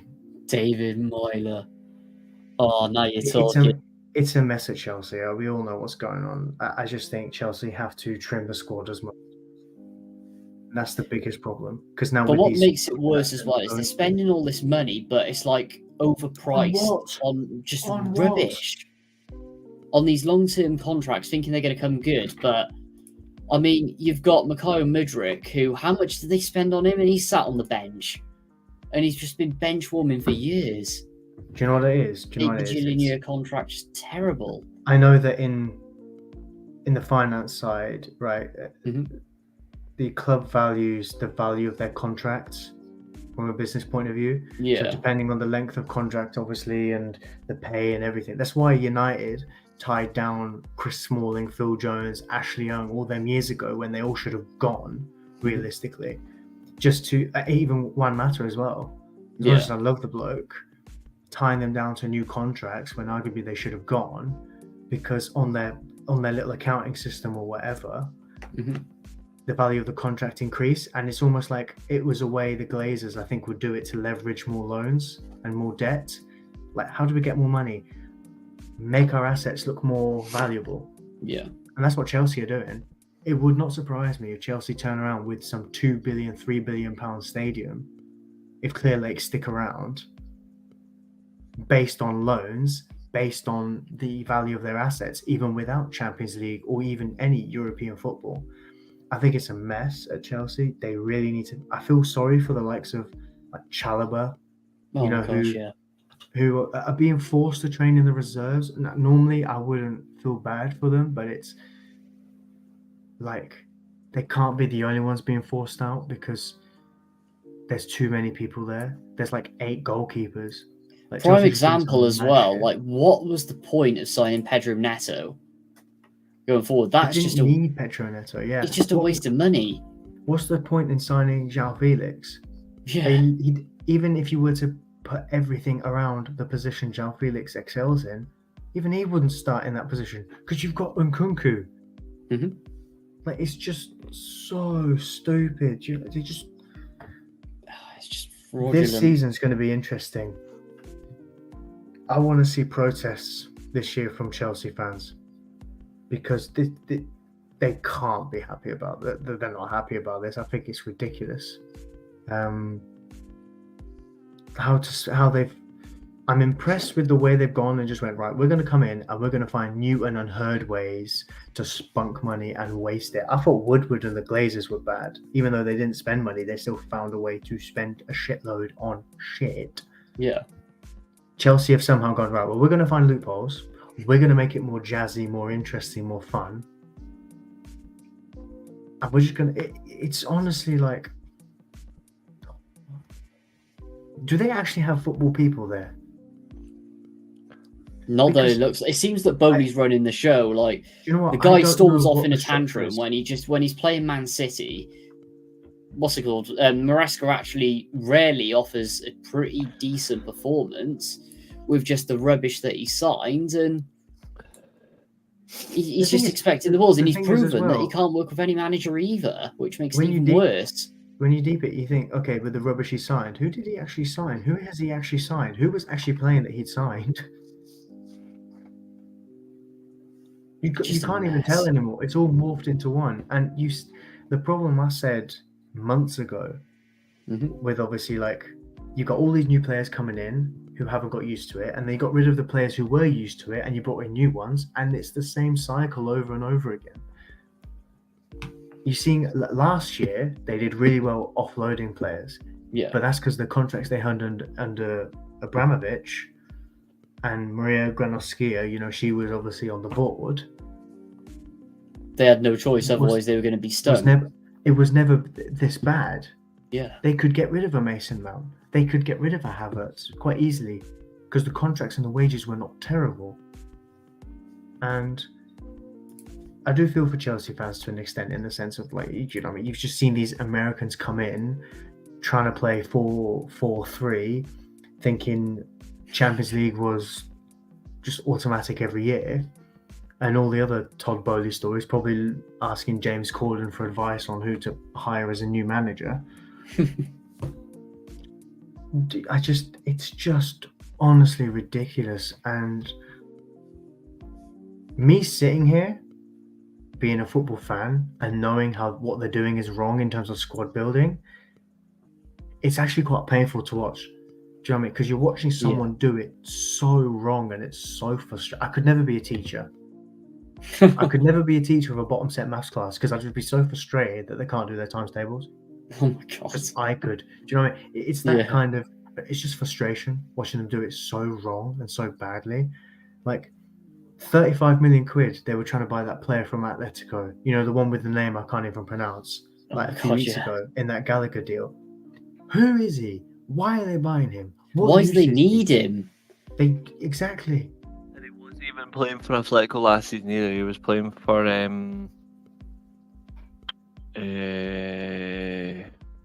it's Samu anyway.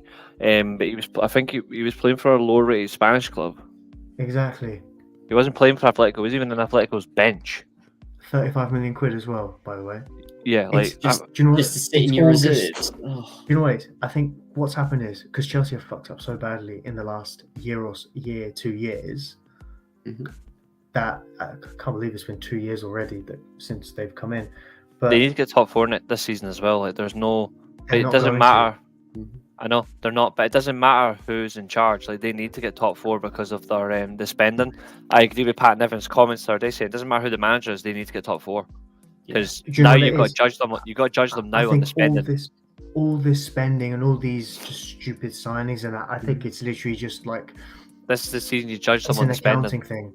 It's This got to is- be a finance. It's got to be a finance related reason why they're making all these stupid signings and all these money. Just Yeah, the transfer Mm. window, they're going to get banned for at least 2 years. It's coming. They can Which is develop a good. squad in that time. They can develop the squad in that time, and they'll be fine afterwards. But they've went too far. yeah. Like, they've went way too far. And Maresca's a decent manager, but I'm sorry, but what? Like, I don't think he's a great manager, but he can develop a squad for them. But even so, like,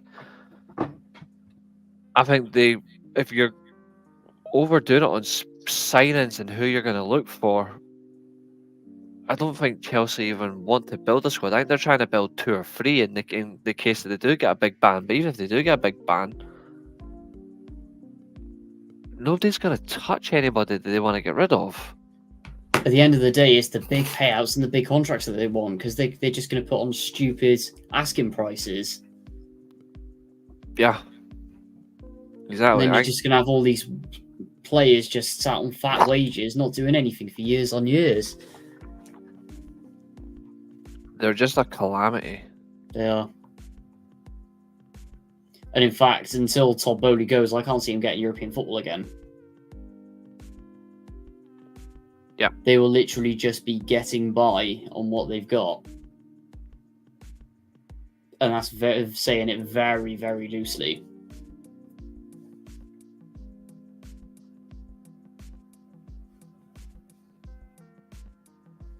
There's just something fundamentally wrong with Chelsea.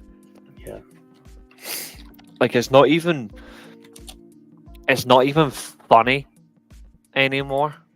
You know, like, it's not even funny. It's actually genuinely sad. Like, It's how embarrassing.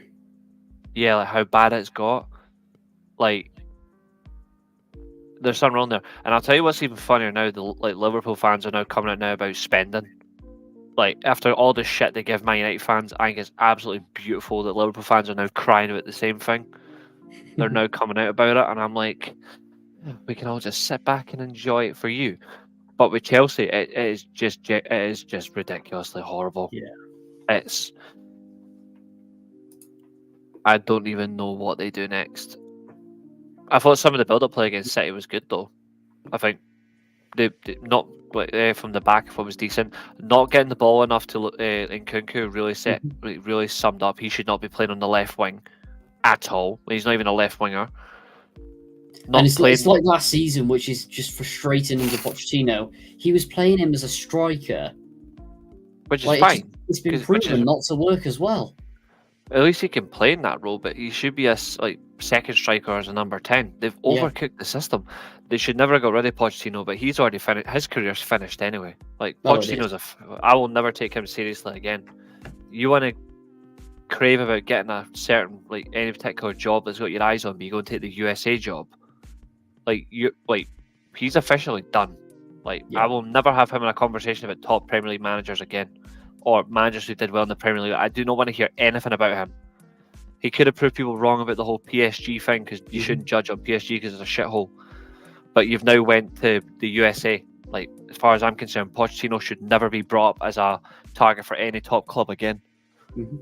If I see any United fans down the line saying they want to see Pochettino get the United job again, I'm just going to remind them that he took the USJ job. Yeah. Because that's it. Like, that's it. And that's where he shows his ambition later on in his career at the end of the day. Yeah, he's a clown. He is a genuine clown. Anyway, I think it's time for my rant aside from that. Probably. I was going to sit back and watch. I'm not happy, lads, right? So, listen to some of these stats. I'm not happy, lads. Not happy. I mean, isn't that the whole purpose of a rant? It is. I don't know why we just seem to at the start of every single season, it just comes to this. So, Burnley, this is shots off target. Burnley 9, Cardiff 11. Shots on target, Burnley 4, Cardiff 4. Possession, Burnley 48%, Cardiff 52%. Final score, Burnley 5, Cardiff City 0. How do you even manage that? Like, Horvath, just that first goal, Chambers plays it back, just completely switched off, straight to the back of the net. Completely ruins us for the whole game. Then you let in 4 goals. Absolutely shocking. And then aside from that as well, just no defensive shape, constantly falling asleep. Rodriguez and Lyle Foster just turning us over every few seconds. Koleosho getting his goal as well. Brownhill just tearing us apart. And it just seemed like the team was chucked together. Aaron Ramsey getting injured because we kept him on for too long. Joe Rolls then went off injured. Basically, our 2 best players going. Wilfred Kanga, just like he was in the cup, tried to do what he could, but he had no service. And then I just don't know what it was from there. But for every single game this season, we're just passing. We're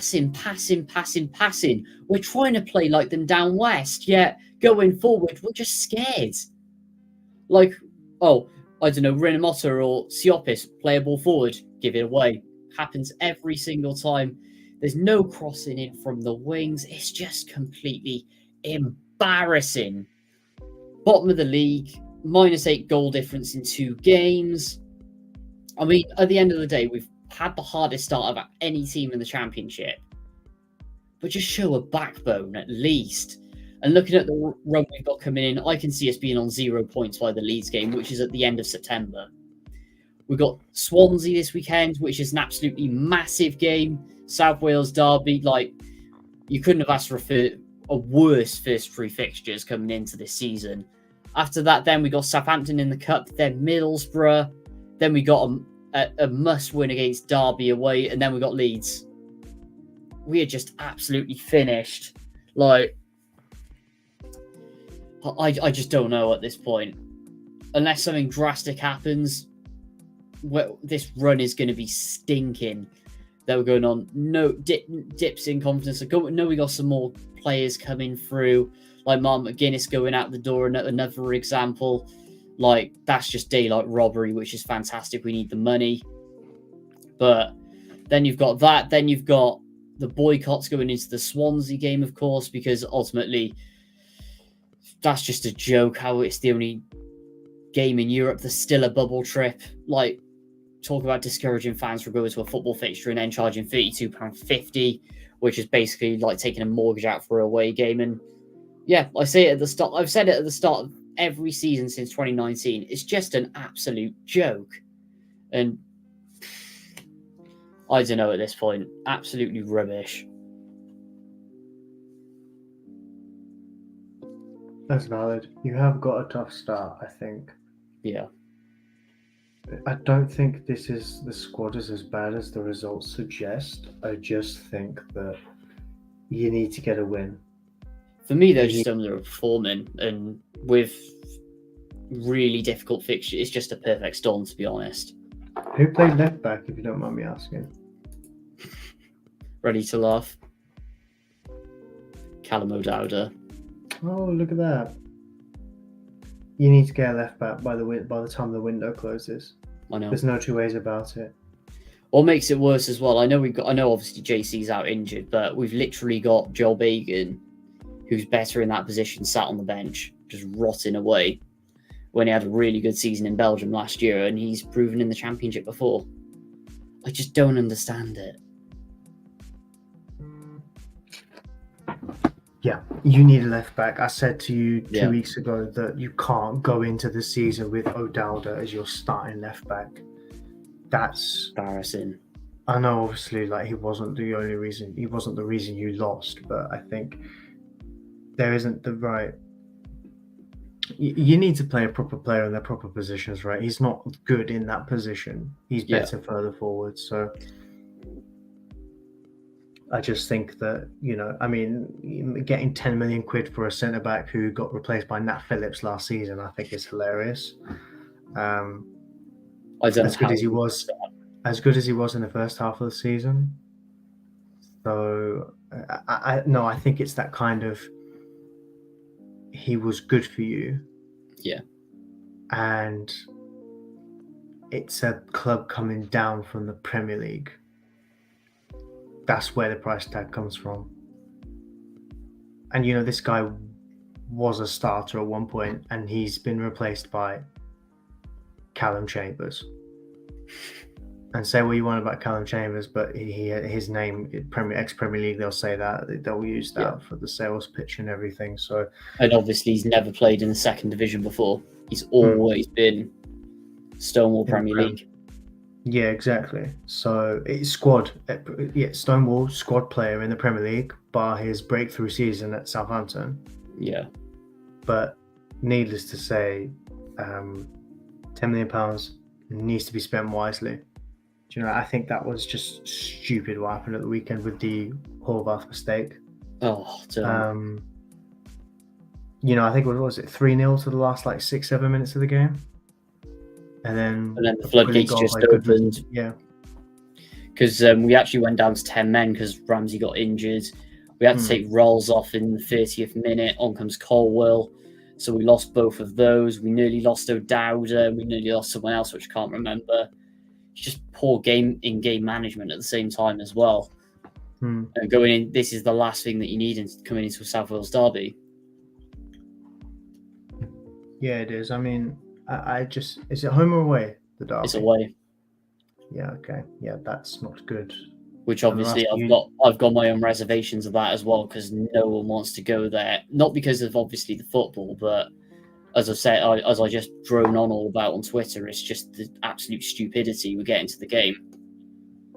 Only fixture in Europe that does it, and charging a fortune. But yeah, it's just going to be pure misery at this point, unless anything gets sorted. You need to panic buy a left back before Saturday. Was it Saturday? Is it on Sunday? Yeah, Sunday. Okay, yeah, it's Monday and probably won't happen, but it is. You need a left back in that position. I think I've read somewhere that Will Fish is heading to Cardiff from Man United. Yeah, he is signing tomorrow. Medical done. So I don't know what that says about Cardiff's defence, but I think your two biggest problems are left back and striker. Yeah. Kanga is not showing any signs of having his good year. Oh, he isn't. Which is great. Horrible. Which is great in a year's time when he eventually leaves Cardiff for nothing, goes to, I don't know, let's say he goes to... Think of some reject Championship team that's just come up from League One in a year's time. Or probably Portsmouth or someone. Huddersfield, yeah. Watch him go to Huddersfield in a year's time and bag 15 goals. So, yeah, those are your two biggest issues. Whether you get them solved, definitely not by the weekend. By the end of the window, possibly. Maybe, but I don't know. It's not looking good at the moment for you, especially when I said just off the playoffs, and maybe if you sort out the problems, you can get playoffs. Yeah. But once again, that we say after every season, and I know this, our fans are going into this with the most optimism. it's just like the same problems are happening again. Like all the confidence has been shot. Because like previous seasons, we've been concerned like, oh, relegation battle here and there. This is bad. Tam needs to go. But then we go around to like, okay, really good signings. Yep. Kept Bullet on 125th anniversary season, and it's just the same old. Like another scenario, we're now at 13 years with one 20-goal a season striker. That's absolutely disgraceful. I'd like how do you even manage that? Just to be that bad at recruitment, and the amount of money wasted on players. No wonder Tam doesn't want to spend any money because we can't sell anyone for profit. I don't know. Well, we'll see where we are next week, I guess, with that. But yeah, do you have anything to add on Leeds apart from that, Julio? Little rant on Leeds, little. Yeah. I mean, we've got the Kaiser Chiefs top on, so. I wouldn't say rant, to be honest. I'm not upset about what's happening to them. I mean, Nathan, I know you remember this, but Reece, do you remember at the end of last season when I said that there is always a good chance that Leeds start terribly and Fark goes by Christmas? Mm-hmm. Yeah, I was advocating for it. Yeah, that's looking likely. I advocate for his personal downfall. What did he do to you? Come at the Premier League and try to be more German than he already isn't. Like, he's an insult to the nation. There's always one of those, isn't there? There's always that one guy. But yeah, I think it's terrible from Leeds. Leeds need to get promoted this year, otherwise they could be in trouble. And I think if they go through another bad season, they won't be in trouble now because they're selling Rutter to Brighton. They've got the money situation resolved. But another year down there, say they don't go up this year, another year down there. I doubt it's going to be another year because they've got Farkas, so they'll go up. The problem is, as well, is they sold good players but kept dross like Dan James. Yeah. They deserve... No, I don't. They deserve their own pain. If you're telling me you want to keep Somerville, so if you want to sell Somerville but keep Dan James, there's something wrong with you. No, I think that's different. Like, I don't think they were in a position where they could have kept Somerville. I think they could have kept him. They could have kept him. Sorry, they're going to lose their best. They're going to lose their best player next summer anyway, and then that's it. They're going to lose Willie Nonto next summer, and that's it. I'm surprised he hasn't gone, but I think there was. It's coming. That move is coming. I didn't see a scenario where Leeds kept Somerville. He had a very good season last season, and they needed to sell players. They were in quite a bit of trouble, weren't they? So to sell one of their star assets was always going to happen. To sell him and Ruta, I thought they avoided it. I thought they got away with it a little bit for a while until Brighton paid the release clause. Yeah, it's very quiet on the Nonto front. I just think that Dan James is where he's at level-wise. I just think that they couldn't not sell Somerville. I can't remember much about their recruitment actually. Who leads?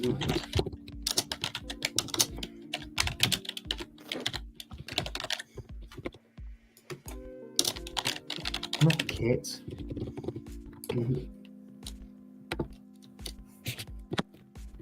Let's have a look. Rodon was permanent.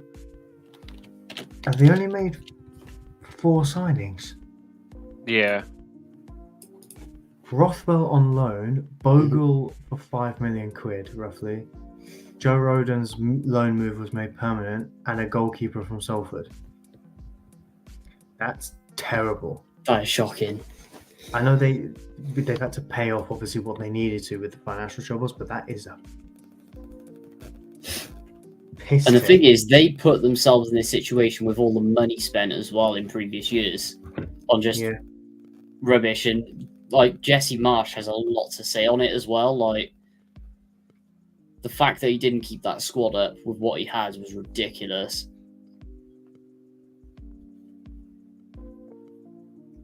Yeah, I think Sorry, I was just reading something about some news. Yeah, I Oh think wait, there we no wait, there we go.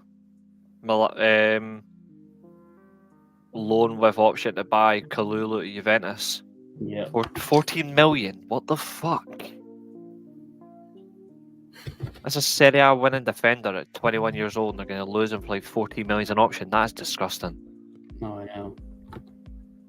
Great signing for Juventus though. Right back or centre back, whatever they want to do for him. That's a great move. It's probably going to be right back, but I'm just looking at Leeds anyway. Like they're just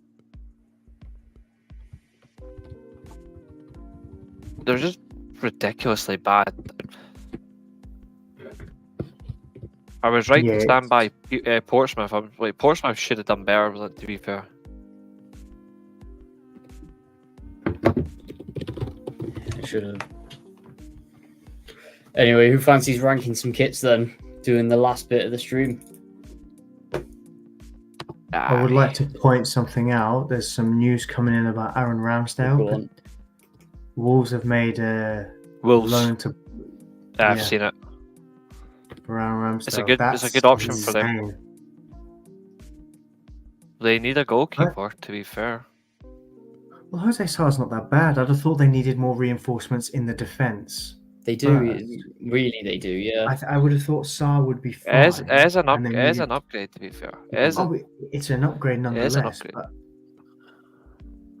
I still feel like they need more at centre back. I mean, it wouldn't surprise me if they got like Trevor Chalobah on loan or something. I'm just You know, looking at someone of the that ilk, but yeah. I'm just looking at the Leeds squad now. Just I wanted to see who's actually in their squad list. Some of these players are genuinely still shit. Like Ilan Melier, Junior Firpo, Melier is terrible. like Carl Darlow is wank. Like Patrick Bamford is absolute AIDS. Dan James is just a serial illness that you can't get rid of. Like anything, you just can't get rid of him.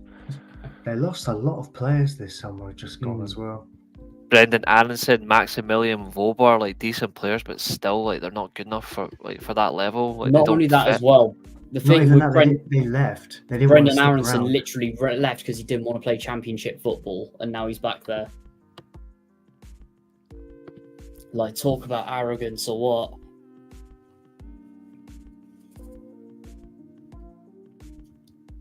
It's mad. Yeah. Nathan, let's rank some kits. Let's go for it.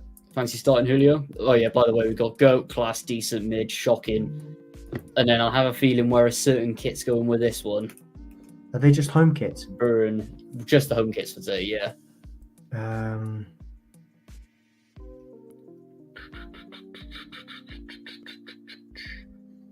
I will put the Everton home kit Mm-hmm.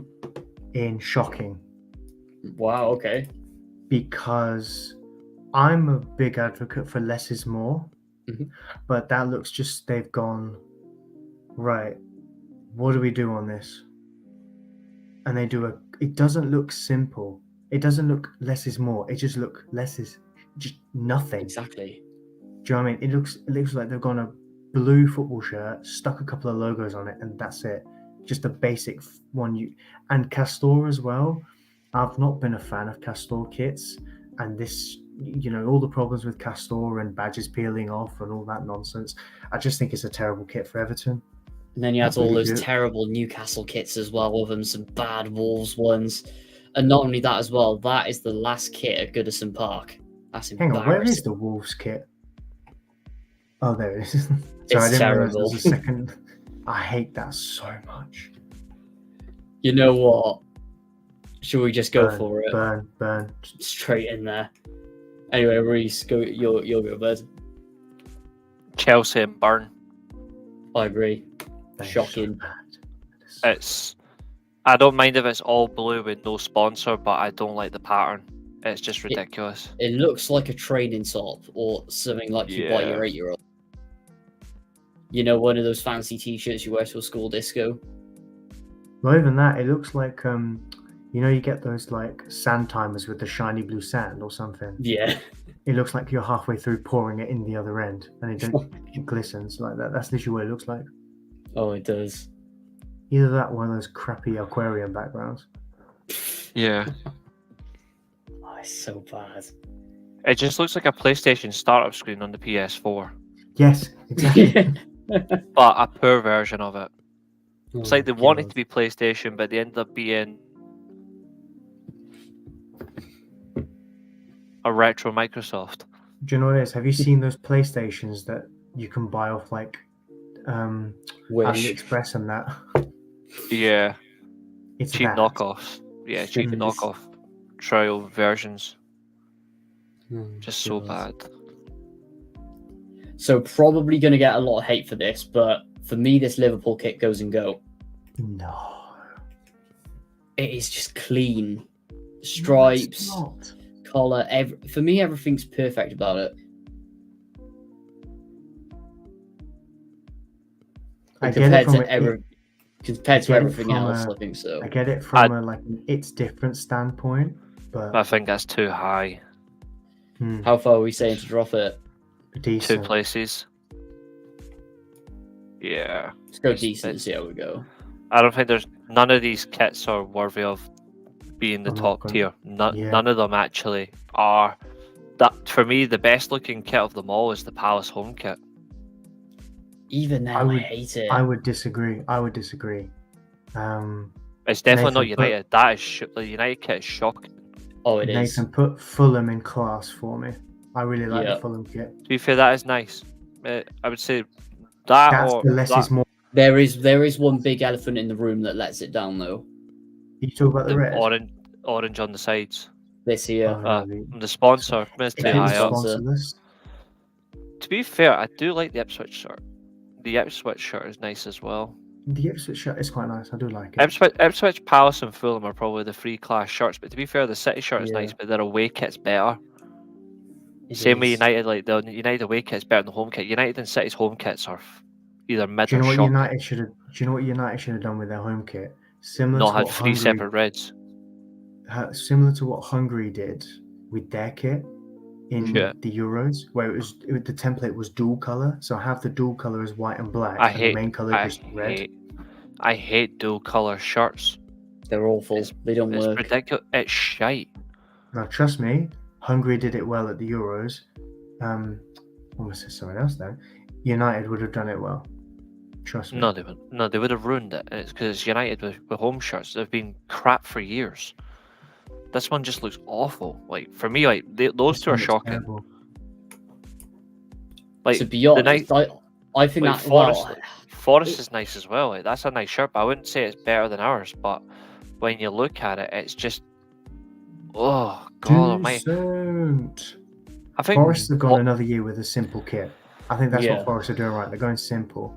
I like the fact that they had a sponsor last season. Now it just looks crap. I think another thing with Forest as well is if you look through probably the last 25 years, they've always had sort of the same design. It's Simple. not a thing for Forest to have something elaborate. I think Leicester's is mid. No, it's shocking. It is. The thing is, in this angle, Actually, to be fair, it actually, no, put it in gives it mid, a put it bad in mid. name. Because looking at it tonight on Sky, it was actually quite good. With like the yellow trim you do everywhere. get kits like that, yeah. You do get Brighton's kits This like is one. Brighton's is consistently decent. Yeah. They just have decent home kits all the time. Like, there's nothing special. It's just always that. decent. I'd put Villa in class. Yeah, I agree. I really like the Villa yeah. kit. And I would add Bournemouth in there as well. It's No, really nice. Bournemouth's a burn. Have you seen the sponsor? Yeah, I'm looking at it. BJ88. I know it's been a while, but I still it Jesus Christ, Reece. hasn't. I'm just joking. But my life is no one's business. But I still think, apart from the sponsor, it's still a nice kit. The collar on it is different. It's kind of like West Ham's where it sticks up a Yeah. little bit. I hate the I do like stripes that. though. It's folded in a little bit. It's grim. By the way, for me, put the West Ham kit in decent. I thought that would have gone in class. I wanted to put it in class, but there's something about it that I haven't warmed to yet. I think give it a few weeks and I would say it's class. I don't know what it is yet. I reckon it's the Newcastle badge. Hornet. Newcastle Really? No, Hornet. Yeah, it's No. fucking it's horrible. I know you It's hate hot- the that's- barcodes, but It's not even hate. I hate the whole design of the shirt. It's too much. Like it's too much stripe. To Like, be it's- fair, I put it comparing in to mid, Newcastle kits minimum. during like Ashley, that's probably the best one. It's the best one they've had that in one. I decades. think I like I like Adidas kits. I tend to, and I always knew that Newcastle would look better with Adidas kits. So I'd borderline put it decent, but if I don't, it's probably mid because it's a bit Put it too. in mid. Cities is definitely shocking though. I don't care. The Like, trim it just just is. makes it. It's. I don't know what it is with Man City kits. They're always amazing, or they just look like templates. The away and third kits They are for templates. both. The Yeah. away and third kits for both Manchester clubs this season are better than their home kits. The So much City better. kit is a template. Northampton Town have the exact same template, just in their colours. If you look at the Northampton Town kit for this season, the home kit, it looks exactly the same as the City kit in just claret and white. Yeah, both shite.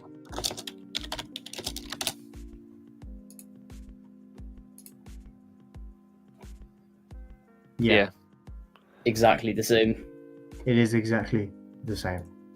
Yeah, it goes in shocking then. Put Southampton Puma, in burn because that is terrible. It is. I don't know. Brentford- It seems yeah. like a League Two kit though, doesn't it? With that sponsor Yeah, as well. I'm actually going to Empower go. League 2 as Oh well. my I'm God. actually Go- going to go on a The limb. Carbrini kits. I'm actually going to go on a limb. Put Villa up one. Really? I think- Something about Adidas that hits different with Villa this I year. think Villa up one, and I'm also going to put Brentford in right beside them. No. I disagree. No. I That's like the the same- way.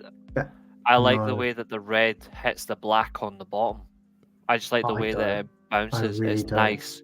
For me, And the that's sponsor different. kills it as well, and the black on by here. That And should you be know just red. It's the same kit as last year as well, isn't it? And I didn't Yeah, like it it. is. You just hold it. So I've already had Spurs, a Spurs is year of nice. this shit. I do like put Spurs in class. Spurs goes Yeah. in class. Clean. I think though Fulham still got to go up because that's a masterpiece. It looks really clean. It's just the sides that ruin it for me. I don't think it's better than the Ipswich shirt or the Palace shirt. I think they're all in the same line. No, I I It's think the it is. side colours is horrible. I think That's I'd keep character. Fulham in class. I'd keep Yeah. Fulham in class, but it's very close. I think Arsenal's is Um, nice. I think Put that is in nice decent too. then. No. No, the problem with Arsenal's is there's a bit too much white for my liking. And I hate the badge as well, where they've just gone for the cannon. That's just That- copying. That's that's- copying too many clubs. It is the retro season though. Like it's a season for like Mm. Adidas retro shirts. Like we've got a retro. Real Do you know Madrid's got what? the retro. Like that's what it is this year. It's their retro The feel for crap- their. The crap Adidas kits of this year, they look better long sleeve. Yeah. If you look at Arsenal's home kit but in long sleeve, it looks so much nicer than the short sleeve. Put Arsenal decent. Put Bournemouth in mid then. No, that goes in burn. No, Jury I don't go think- put it in burn. I think if it was sponsorless, That's it would look shocking. really nice. It Shocking. would. Shocking, yeah. I can't get over that sponsor though. That's hilarious. In fact, to be fair, I think maybe it's just a little bit. Maybe it's just a little bit better than I would put the United one actually in mid. To be fair, I think it's just a No, little I bit. really don't like it. No. really I don't either. But then I think, again, is it better I than the don't Leicester either. shirt or the same? I think That Newcastle think shirt's it's a better. I think it's a little bit better in terms of just how the color reaches out. The problem is it's just too much red on red upon red. Our 18-19 kit with the white shorts, not the black shorts, looked better than that kit. Looks better than that kit. Yeah, it did, to be fair. Our 18-19 shirt, you know, the one where it made us look like Watford from a few years back with the black Yeah, on the bottom. I didn't It like only it. looked it only looked good when you had the black shorts on it and you were a certain player. Like Pogba looked good in it. Lukaku He did, didn't. The But only when player looked good. The Another only thing player with looked, this Man the only United player shirt, looked, right? the only player looked good in that shirt was Sanchez. This looks like a training top from like 2010-11 Yeah, with Yeah, a I see sponsor. it. I think that's realistically where they Bad. all go. But I think by far the best of them all, 100%, is still Aston Villa. Yeah. It's just so slick and clean. But when you look at it though, you can't have Villa so high if West Ham are only decent when they're exactly the same. The only difference is who's made the shirt. We're judging. I think the difference is as well is look at the badge for West Ham, It's the exact same. and it's like massive compared to the manufacturer logo. It's the exact same. It's the It's exact also same in size. light The only blue thing as is, well. it's just it's just they're the exact same shirt. The only difference is the sponsor and the manufacturer and the kit crest, but they're the exact same shirt. I think theoretically, if you're gonna have Aston Villa so high, then yeah, West Ham should be higher That's up. the But only Yeah. when you look at it, it is nicer. The Wolves kit for me is so bad. It looks so like budget manufacturer. Like Actually, I'd put Bournemouth down one. Actually, I've been thinking about it. It's just Good because of lads. it's just because of the sponsor. you know, what, if it was sponsorless, different story. If it's sponsorless, it's mid. That's what I mean. If it's sponsorless, is. it's mid. But the sponsor ruins it. You find that a lot nowadays. I think Villas did theirs perfectly. I think, to be fair, I'm just looking at that Forest shirt, and I don't like the fact the top half is like a lighter red compared to the bottom half. That's too high. I don't like that that's at not all. just the I lighting. think that's just the angle, to be honest. Yeah. Even so, I just don't like the look of it. I just don't. Yeah, the Forest kit itself, I'm pretty sure it's just all No. red, isn't it? it's all red with a slightly darker gradient on it. I just don't like it. To be fair, I And think it's not lighter red on top, darker on bottom. That's just the angle. Because the Another gradient thought, covers the though. whole thing. If we're putting Put- Forest in decent, then why is Leicester in mid? You know what I mean? I'd put you're right. Leicester. put is less- shocking. put Leicester down one, and then I think that's actually it. No, I because actually I don't think it's that bad to be But shocking. then again, they're it's exactly the it's same mo- kit. It's in just different the colours. most. No, it's not. It's Leicester is just nothing. It's plain. It's nothing. And the probably Leicester- sponsor would've kills it as Le- well. manufactured that. Leicester down again, Forest down one, and then after No, that, I mean, No, Leicester screams the word mid. It's just the most mid Yeah. thing you'll ever see in your life. It's not shocking because if Forest fine then. I'll concede Leicester in mid. If Forest goes down one, then we put no, actually Forest isn't yeah. shocking. They're exactly the same kit for me. Minus tempted obviously to be- Leicester with It's the tempted sponsor. to be burned. It's tempted to be burned. No, Forest isn't worse. No. It's borderline a tiny bit better by like 0.00001%, but apart from that, it's not worse than Leicester's kit. Leicester. I mean, to be fair, Palace down It's not- one, even though I really like it. Palace down one. I think If it it is was class, toned but down it's, a little it's bit over better. it's Oh. over aesthetic. I do like the If it pattern, but I think it's was- over aesthetic. if Palace had what they had a couple of years ago with the white collar and the white sleeve cuffs, hmm that kit would be an all-timer. Oh, it would. I was It's going to just make a a point about lot. the Leicester kit, then I realised I made the same point about the Everton kit. That is just ugly as fuck. Like I would genuinely wipe my arse for It just that looks if like I a really blue needed it. shirt If just I with a couple of if, logos put on it. if I really needed to after like a quick dose of having the shits, like that Everton shirt would literally clean up quick. I think I'd need to. Honestly, I would burn that on site. I think that Everton shirt needs to be burnt. It's too. Yeah, put it down one. That you can't have that in the same bracket as the City and United shirts when they're not even that great for home kits. Like Mm. that's an injustice. Yeah. Like it's just awful. Like it is just awful. Castor is in the mud. Castor as a reputation is in the mud. I know Leverkusen have The ended problem theirs with Cast, today. the problem with Castor is I think they pick and choose the clubs that they like to make good shirts for. when you look at the Can't even think of them making any good but to be shirts. fair, the only good shirts they make are the Rangers shirts. They just put more effort into them by the looks because they know they'll make the money back. Reece, what you're saying is a very good point, but it's the point. All the Nike do that. Adidas do that. Yeah. They pick and choose their clubs.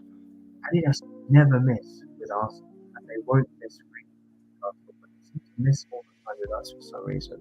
That's why Rangers don't miss with Castori, but that needs to change. Like that, they need to go to a different sponsor, but they do not miss with Castor Rangers. are a disgrace, though. They just produce some really poor kits over the years. Yeah. I think this is the season of like re-energizing of Adidas. Funnily enough, after the German FA dropped them, ironically they now come back with a massive change shirt and change up. Prime example of Adidas Still coming hate back that. is I still hate that. It's the retro logo. It's fantastic. Like prime example with us, right? This is the best website for looking at kits, in my opinion. This is the reason why I'm pretty sure we binned off Adidas. Yeah, but post 2017, you got very template-y. It got so this was the first one. Let me zoom it in. But that one was nice. Yeah, done it so right started off first like time. that, and then it just gets progressively worse. Yeah, Like post that one was 2018, they're all templates. The one you're wearing. New is Balance good, made nice Nathan. shirts. New Balance made nice shirts, to be fair. New Balance pick and Yeah. choose because they've made some bad ones for Cardiff. Like they've done 3 so far. So It's this only the one first was- one. It's only the first one for Cardiff. It's Yeah, only their first season. No, second No, season, it's sorry. their If any, third. it's no, not the real- third because we've also You've not got changed. You don't really change kit though when you look at it. because we've got the anniversary shirt. Where is it? Oh yeah, it's 24, What's 25 crazy, now. Nathan, that kit from last season that grew on me. I didn't like it at first, but I actually liked it. It's Yeah. just Atalanta but Welsh. See, I like that. That's nice. For That's an nice. anniversary kit, I like it, but I think they've See, not done ironically, enough. see when I Nathan, look at that mine were kit, better. that They were. Mine were ironically, better. that's the kind of design that I would like a United to go for. It's Mhm. simple, it's elegant, it's straight away. I actually like that. Like that is nice. That's not bad. No, it's nice. This is the thing For that a- misses with For New a less Balance, is though. more, that's not bad. There's something about it I don't like, but It's I can't it's quite just work it out. I like the way that the color blends from the neck and the arms, Yeah, like the sleeves. I like how they just hit each other off the lining. Sponsors too high. I'd lower it down 3 or 4 centimeters. But apart from that, it's nice, and I like the way that it folds up the V as well. I really do like that link together. I would buy that if that was a United kit. I would buy that instantly. that's very similar to the 10-11. Was it 9? No, it was 9-10, wasn't it? But I Well, don't get we as well had as why the- Liverpool The dropped them as the well. the black I chevron, love wasn't it? that kit. That's one of my all-time Beautiful. favorite kits. I think 09, did Liverpool 10, not yeah. drop New Balance? They Did did. Liverpool So not they've drop got them? to- Which is Yeah. mad because they made them good kits. New Like, Balance they cooked never with missed. Liverpool. Yeah, they did. Let's have a look. When it went from Warrior to New Balance, Liverpool kits cooked. Yeah, here we go. Look at them. They are like that one there, especially the 1920 kit is generally nice, but the Even the 1819 one's the 1819 one was best one. nice. Mm. The 1921 is based on the 84 season, I think. But even the 84-85 season, when they done their treble, it is nice. That's the kind of kits that you want. New Balance should be the ones for they should be like a United sponsor. Like, I don't mind Adidas, but I think New Balance would hit better. Yeah. It's elegant, it's simplistic, and Do you know it just what, works. Nike has not pulled up trees with Liverpool enough. I think Nike have missed a trick with Liverpool a little bit. Like you problem got is- kits, and then it like- just gets boring. Those two problem with kits at the Nike- bottom are so bad. One is just red with nothing, not even template. and Which then works. The one before it was the orange. I didn't like Last that. It was season- terrible. Last season's kit looks exactly how it should be. It's just straight to the point. It's what they want it Yeah. to be. And It it's fits so the good. history. That's the epitome of less is more. Last year's Liverpool kit. It was very nice. Just why would you like the thing about like a football club and a kit is why would you disgrace the fan base? Like that is straight to the point. Yeah. That is nice. United had a Even with the version similar template, to like it's this still nice. once. United have had versions like that before with Nike where it was just simple. The 07 to 09 Man United home kit It's the best they did apart from the That was a 02 to 04 classic. period. The 02-04 red shirt and the 07 to 09 home shirts were simple as hell under Loughborough. On blinds. Oh, there you are. Like those two home kits, particularly under Nike, were just simple but perfect. There you are. That's the Like, one there. Obviously 06-07 was nice, but the 07 to 09 and the 02-04 home shirts were just beautiful for peak. Like, that's still obviously going to be my favourite kit of all time. It always will be. But I like that. Like, even like the 04-06, like Nike was really cooked with United. But then United just changed and went to Adidas when they shouldn't have done. The problem is they Chevrolet ruined it, Yep. and that fucking 18-19 kit needs to be. Everyone, like, I've still got mine, but I fucking hate it. Like, you need to take a machine gun to that thing and just Do you know what shoot the it. only good thing about that kit was?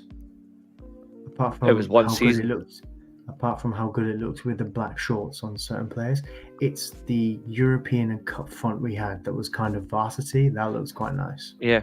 Ironically, United's best kit over the past 8-9 years or so is literally right there. Nope. 17-18. Yep. By a mile. That was dual color. That had white and black sleeve cuffs. Yeah. And it was But so clean. But the entire red was fine. When you look at the 16-17 shirt, that's just too far. Like the 16-17 home shirt went too far. Yeah. It was a bit much, yeah. I really like the 15-16 one. The 15-16 shirt is the exact same as the 17-18. The difference is just the V-neck. Oh yeah, And the little button for the middle obviously replaced it. But it's the exact same shirt. Like 13-14, 14-15 are the same shirt but a different colour. And obviously the sponsor difference, but it's the exact same shirts. Like, so easy. Why would you change a winning formula? Like, that's the problem with kit designers. They change a winning formula for football clubs thinking it'll make it better. It's not just that. But But there's no need. It's when they display to the board, like, these are the 5 kits we've got for you. Which one do you want to pick? I really want to know what the other designs were. If they were picking 18-19, for example. Just scroll back up for like 2 seconds. Like, just look at the like, a little bit more. Mm-hmm. A little bit more. Yep. Look at that. Simple. Like the Sharp era from the Premier League all the way through until its last kit. Like the last era of the Sharp sponsorship in up to 2000. And obviously Vodafone came in. They all worked really well. Do you know what the crazy thing is? Even now, when you put Sharp on the new kits, it just makes it better. Sometimes the sponsor makes it as well. Oh, it does. Yeah. Like we've had some bad sponsors. Sharp and Vodafone hit really well. Chevrolet, no. Chevrolet was terrible. TeamViewer was terrible. Snapdragon's the worst. I don't think Snapdragon's that bad, but I don't think we need to have it on. But I think Aeon was alright. I don't think it was masterfully great. I think AIG was the last great sponsor because since then it's been awful. But I still think the fact that 07 to 09 shirt, like ever since then, United shirts have been either you want to shoot them or you want to buy them. Mostly shoot. Yeah. Well, I would say only 4 kits since then, since that shirt, have generally been great. 17-18, 12-13. Really, I didn't really like 12-13. That's probably just iconic because it was the last one under Alex Ferguson. Yeah, I just like the look of it. I just like the look of it. I thought 11-12 was nice, and I would say 15-16. 11-12 was the same as 10-11, just with a different color. But I liked it, even though it was so basic. It just fits. It just fits. They went too far on some of these kits. Like 16-17 should never have happened. I don't care if it's historical. That should never have happened. That is ugly as fuck. 1910 was so nice though. 1920 is horrible. The only nice thing about it is the badge. And I've got all these shirts to back up the evidence how shit they are. But I think United's best period of kits were definitely 80s to 08, 09. Like the 80s kits were just sublime. Yeah. And the early 90s, like Sharp era, were just lovely. Late 90s were just beautiful, and then 2000, 2008, 2009, you're just hitting shirt after shirt. Even the away kits were perfect. Like United very rarely mess with a blue shirt. The white shirts were perfect. The blacks were great. But that 18-19 kit is the worst Man United shirt I own. Then it's 2021. The 21-22 shirt, if you go down a bit, when I saw the promo for that, I hated it. It looked so bad. And then when you actually saw it on match day and that, it looked quite simple but nice. And then when Ronaldo came back in it, it was just a whole different story. 22-23 was okay. Like, it was okay. I just don't like why... I'll never understand why Adidas went from stripes on the shoulders to stripes down the sides. I will never understand that decision. Yeah. But even though if it's something different, it just doesn't work. It just doesn't work. Do you know what? If they did stripes down the side as well as on the shoulders, that would have looked nice, in my opinion. I don't know if it would. I think that's just asking for trouble. I think it'd be an interesting concept to see it in operation, but I think it's asking for trouble. I'm pretty sure we had a few concepts. I'm not knocking it. I'm just saying I think it's asking for trouble. I think it's just over the top. I think we did have a shirt with stripes down the sides, so I'm pretty sure we did. What, as in the 3 stripes down the side? Yes, 16-17. Yeah. See, I know I hated it for other reasons, but I Yeah, choose not to look at. It came I just hate that. The idea came in 2016, so it was auditioned. Yeah, it's the Euros, wasn't Euro it? 2016, And it's never happened again. It's never happened again. Thank God. It's had it in 17-18. There were some clubs that did have it. Yeah, like we were one, weren't we had it on our, 17-18. We had it on our black away kit. Yeah. With the 100% down the side. Yeah, which was nice. But 100% 17-18 home shirt is definitely the last nice United shirt. Yeah. It's so like clean. without so clean. Oh yeah, actually we did it twice. I forgot about that. Yeah. Yeah, we did it in 17-18. That kit was just meh. Yeah, but Nathan, your 1920 kit was the start, the beginning of the end for Adidas, because it was full on templates. To be fair, I do like the 21-22 shirt. I do like that. I hated it as well. You should have seen the collar. It was terrible. I'm looking at it. I think it's nice. 2021. I think it is nice. It's just that Nathan, don't go too far. Nathan, show him the photo. Show him the collar. Show him the. I know. Look at it. 21-22. 21-22. I don't think it's bad. It's just like you shouldn't go over the top. That's the problem. This was terrible. There's Ryan Giles wearing it. Yeah, I still think that's actually all right. I still think that's all right. You just don't go over the top. Why is it so far down? It's just awful. I mean, I do have it on my wall, but Jesus Christ. I think with some kits you just go too far with. I think they went too far, but I don't think that's awful. Like, I look at that and I immediately think that it's just Nathan, do you know what it reminds me of? Carbon copy. Look at the Hull kit from 16-17. Oh my that's God, an atrocity. That's an atrocity. Is that the season when they had that controversial season? This one, don't they? Yeah, that one. The fact that they've got Umbro now is just hilarious. Oh, it is. Do they still have them? Yeah, they're still with Umbro, aren't they? No, I think that they're with Kappa now. What they've released this season is so nice. Oh, it is.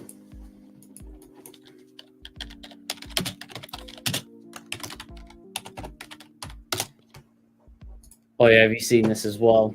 Preston are going down. This is clean. That is awful. I'm sorry, that is awful. That is ugly.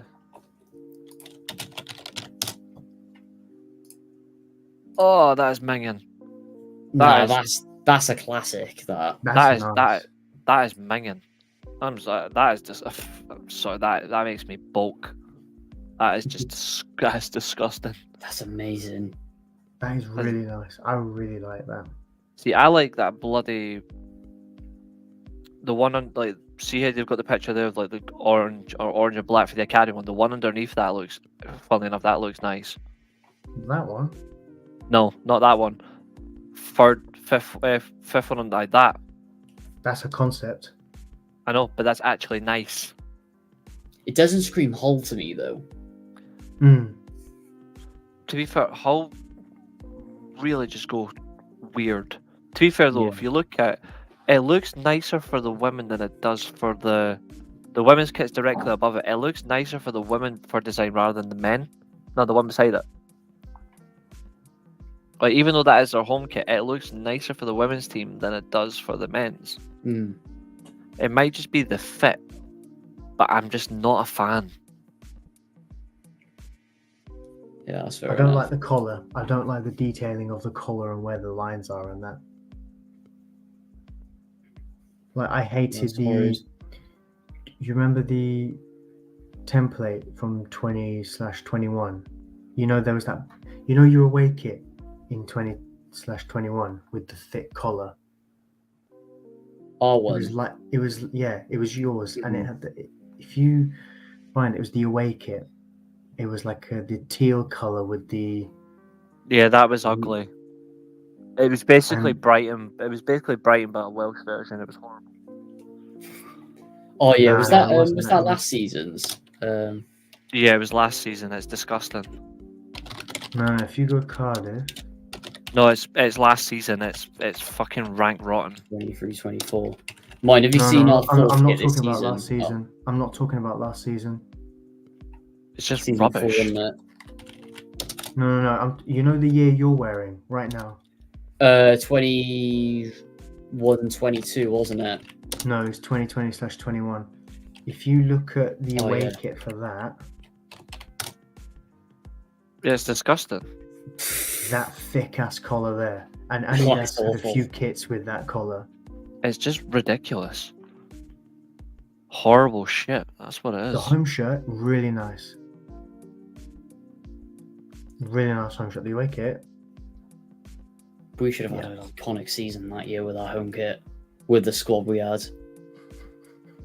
But this is the thing that really annoys me with Cardiff City, and we go on about this all the time, Julio, but we need to get it out here on the podcast. And we'll show Reece this now. Look at how nice these kits were before the red. And how iconic, in particular, this one that we wore in a cup final. Then these three disgraces happen. One of which is Tan's own brand. Yeah, Causeway Sports. Oh my god. Do you know what makes it worse? This wasn't even meant to be the actual kit for 2013-14. This was the worst Premier League selling kit of all time. Look at the shorts. It was meant to be full-on red shorts. No, it was meant to be red top with dark red shorts. And they actually, every single season ticket holder we actually had to vote on it in the end because there was such an uproar. Jesus. Genuinely, at that point, we were such a meme club. Oh my god, that's so bad. Yeah, this is on the website. Fucking. Honestly, read this article. We were a joke. Vincent Townland did his best. I know. Jesus Christ. We pretty much boycotted that vote because it's just a joke. But like, just even going back, look at this. Just what? Like, why can't we have one of these? Like, where's some the nice ones yellow? there. This is the best of all time. We should get up the kits I've made for you. I know.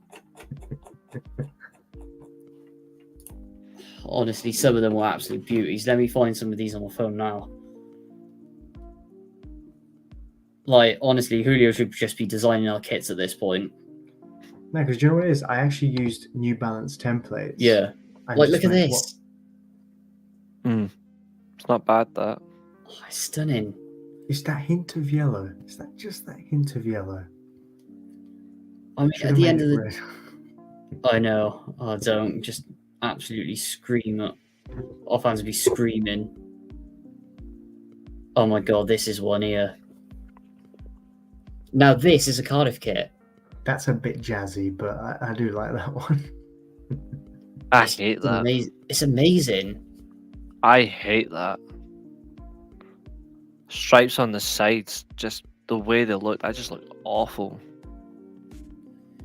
And another thing they've missed as well is the away kits. Like, where's the black and yellow away kits gone from, like, the iconic ones, like this masterpiece that we wore in the FA Cup final?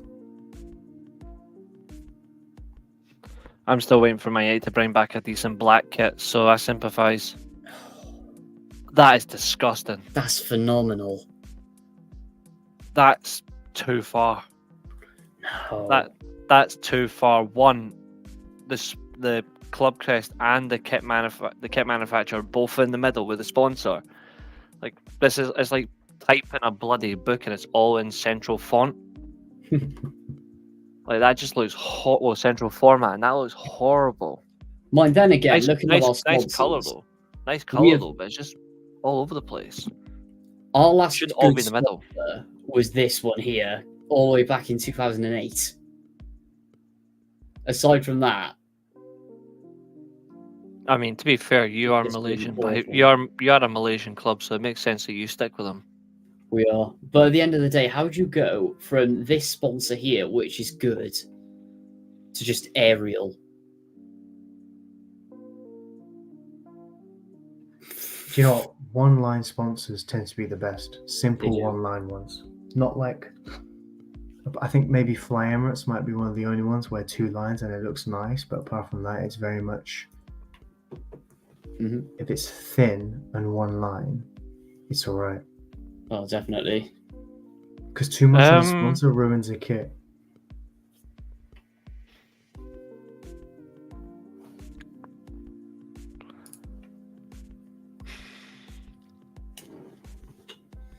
I love that it shows there August to December 2014 and then January. To be fair, I November always 2015. to be fair, I don't think Fly Emirates is the best for 2-liners. Oh, look, we could probably compare it now with Arsenal's, and then we'll probably end up calling. No, because Arsenal have the Emirates I fly don't better than think- theirs. But I don't think Fly Emirates is the best for 2 lines though. Some kits it worked with Arsenal, but others it didn't. Their But, like, Puma Lucas kits are ones were so better. their Puma kits are so much better than the Adidas. No, you're talking No. out of your ass there, mate. No, I'm not. That Maybe that's their 17, 18 one, maybe. But the 16-17 shirt is gorgeous. nah, I think the night you're shirt- talking I think the about- night- stripe. Adidas night have shirts are- slapped with Arsenal, especially their The- trio the night of shirts are better, though. 1920. They were so The night good. shirts are far better though. Oh, of course, their night shirts were really good. I don't know why they. But I Got still rid don't. of I still think Fly Emirates are the second best for Who's 2 the lines. best then? Siemens Mobile. Mhm. Always. Yeah, Real, no, Real, you- I Real, see the that. Real Madrid kits Yeah. with Siemens slapped hard To be fair, before Real they Madrid, changed. even when Real Madrid had Buin, their kits are just iconic. Oh, they were. That's because Real Madrid would never let a bum design their kits. It'll be somebody who's Yeah, getting paid like hundreds of thousands a week will be designing their kits, not somebody who's on like £2.50. Or freelance like me. Aye, like it's somebody who's genuinely cares about a football club and their design is designing those kits. Yeah. But aside from that, lads, smash it out tonight. We've had some great topics and some more Mhm. exciting football to come. Considering it's the South Wales derby next week, I'm sure there's going to be a rant on Monday. But lads, spot in comments. We're 2 weeks away for United versus Liverpool, so it's either going to be a hag or a slot. Oh my God, that's incredible. But apart from that, great show. Great Smash show. it. And That's fucking brilliant, Reece. Anyway, who do you got anything else to add, bud? when I'm No. on it, I'm on it. Just have a good night. Yeah, enjoy it, lads. Have a good week. Make sure to listen back on Spotify. Make sure to like, comment, subscribe. You know the drill, guys. And probably by this time next week, it's going to be another rant from me, isn't it? Please don't Aye. lose on Sunday. Anyway, enjoy it, lads. Live on YouTube. And listen back on Spotify. This is the World of Football podcast.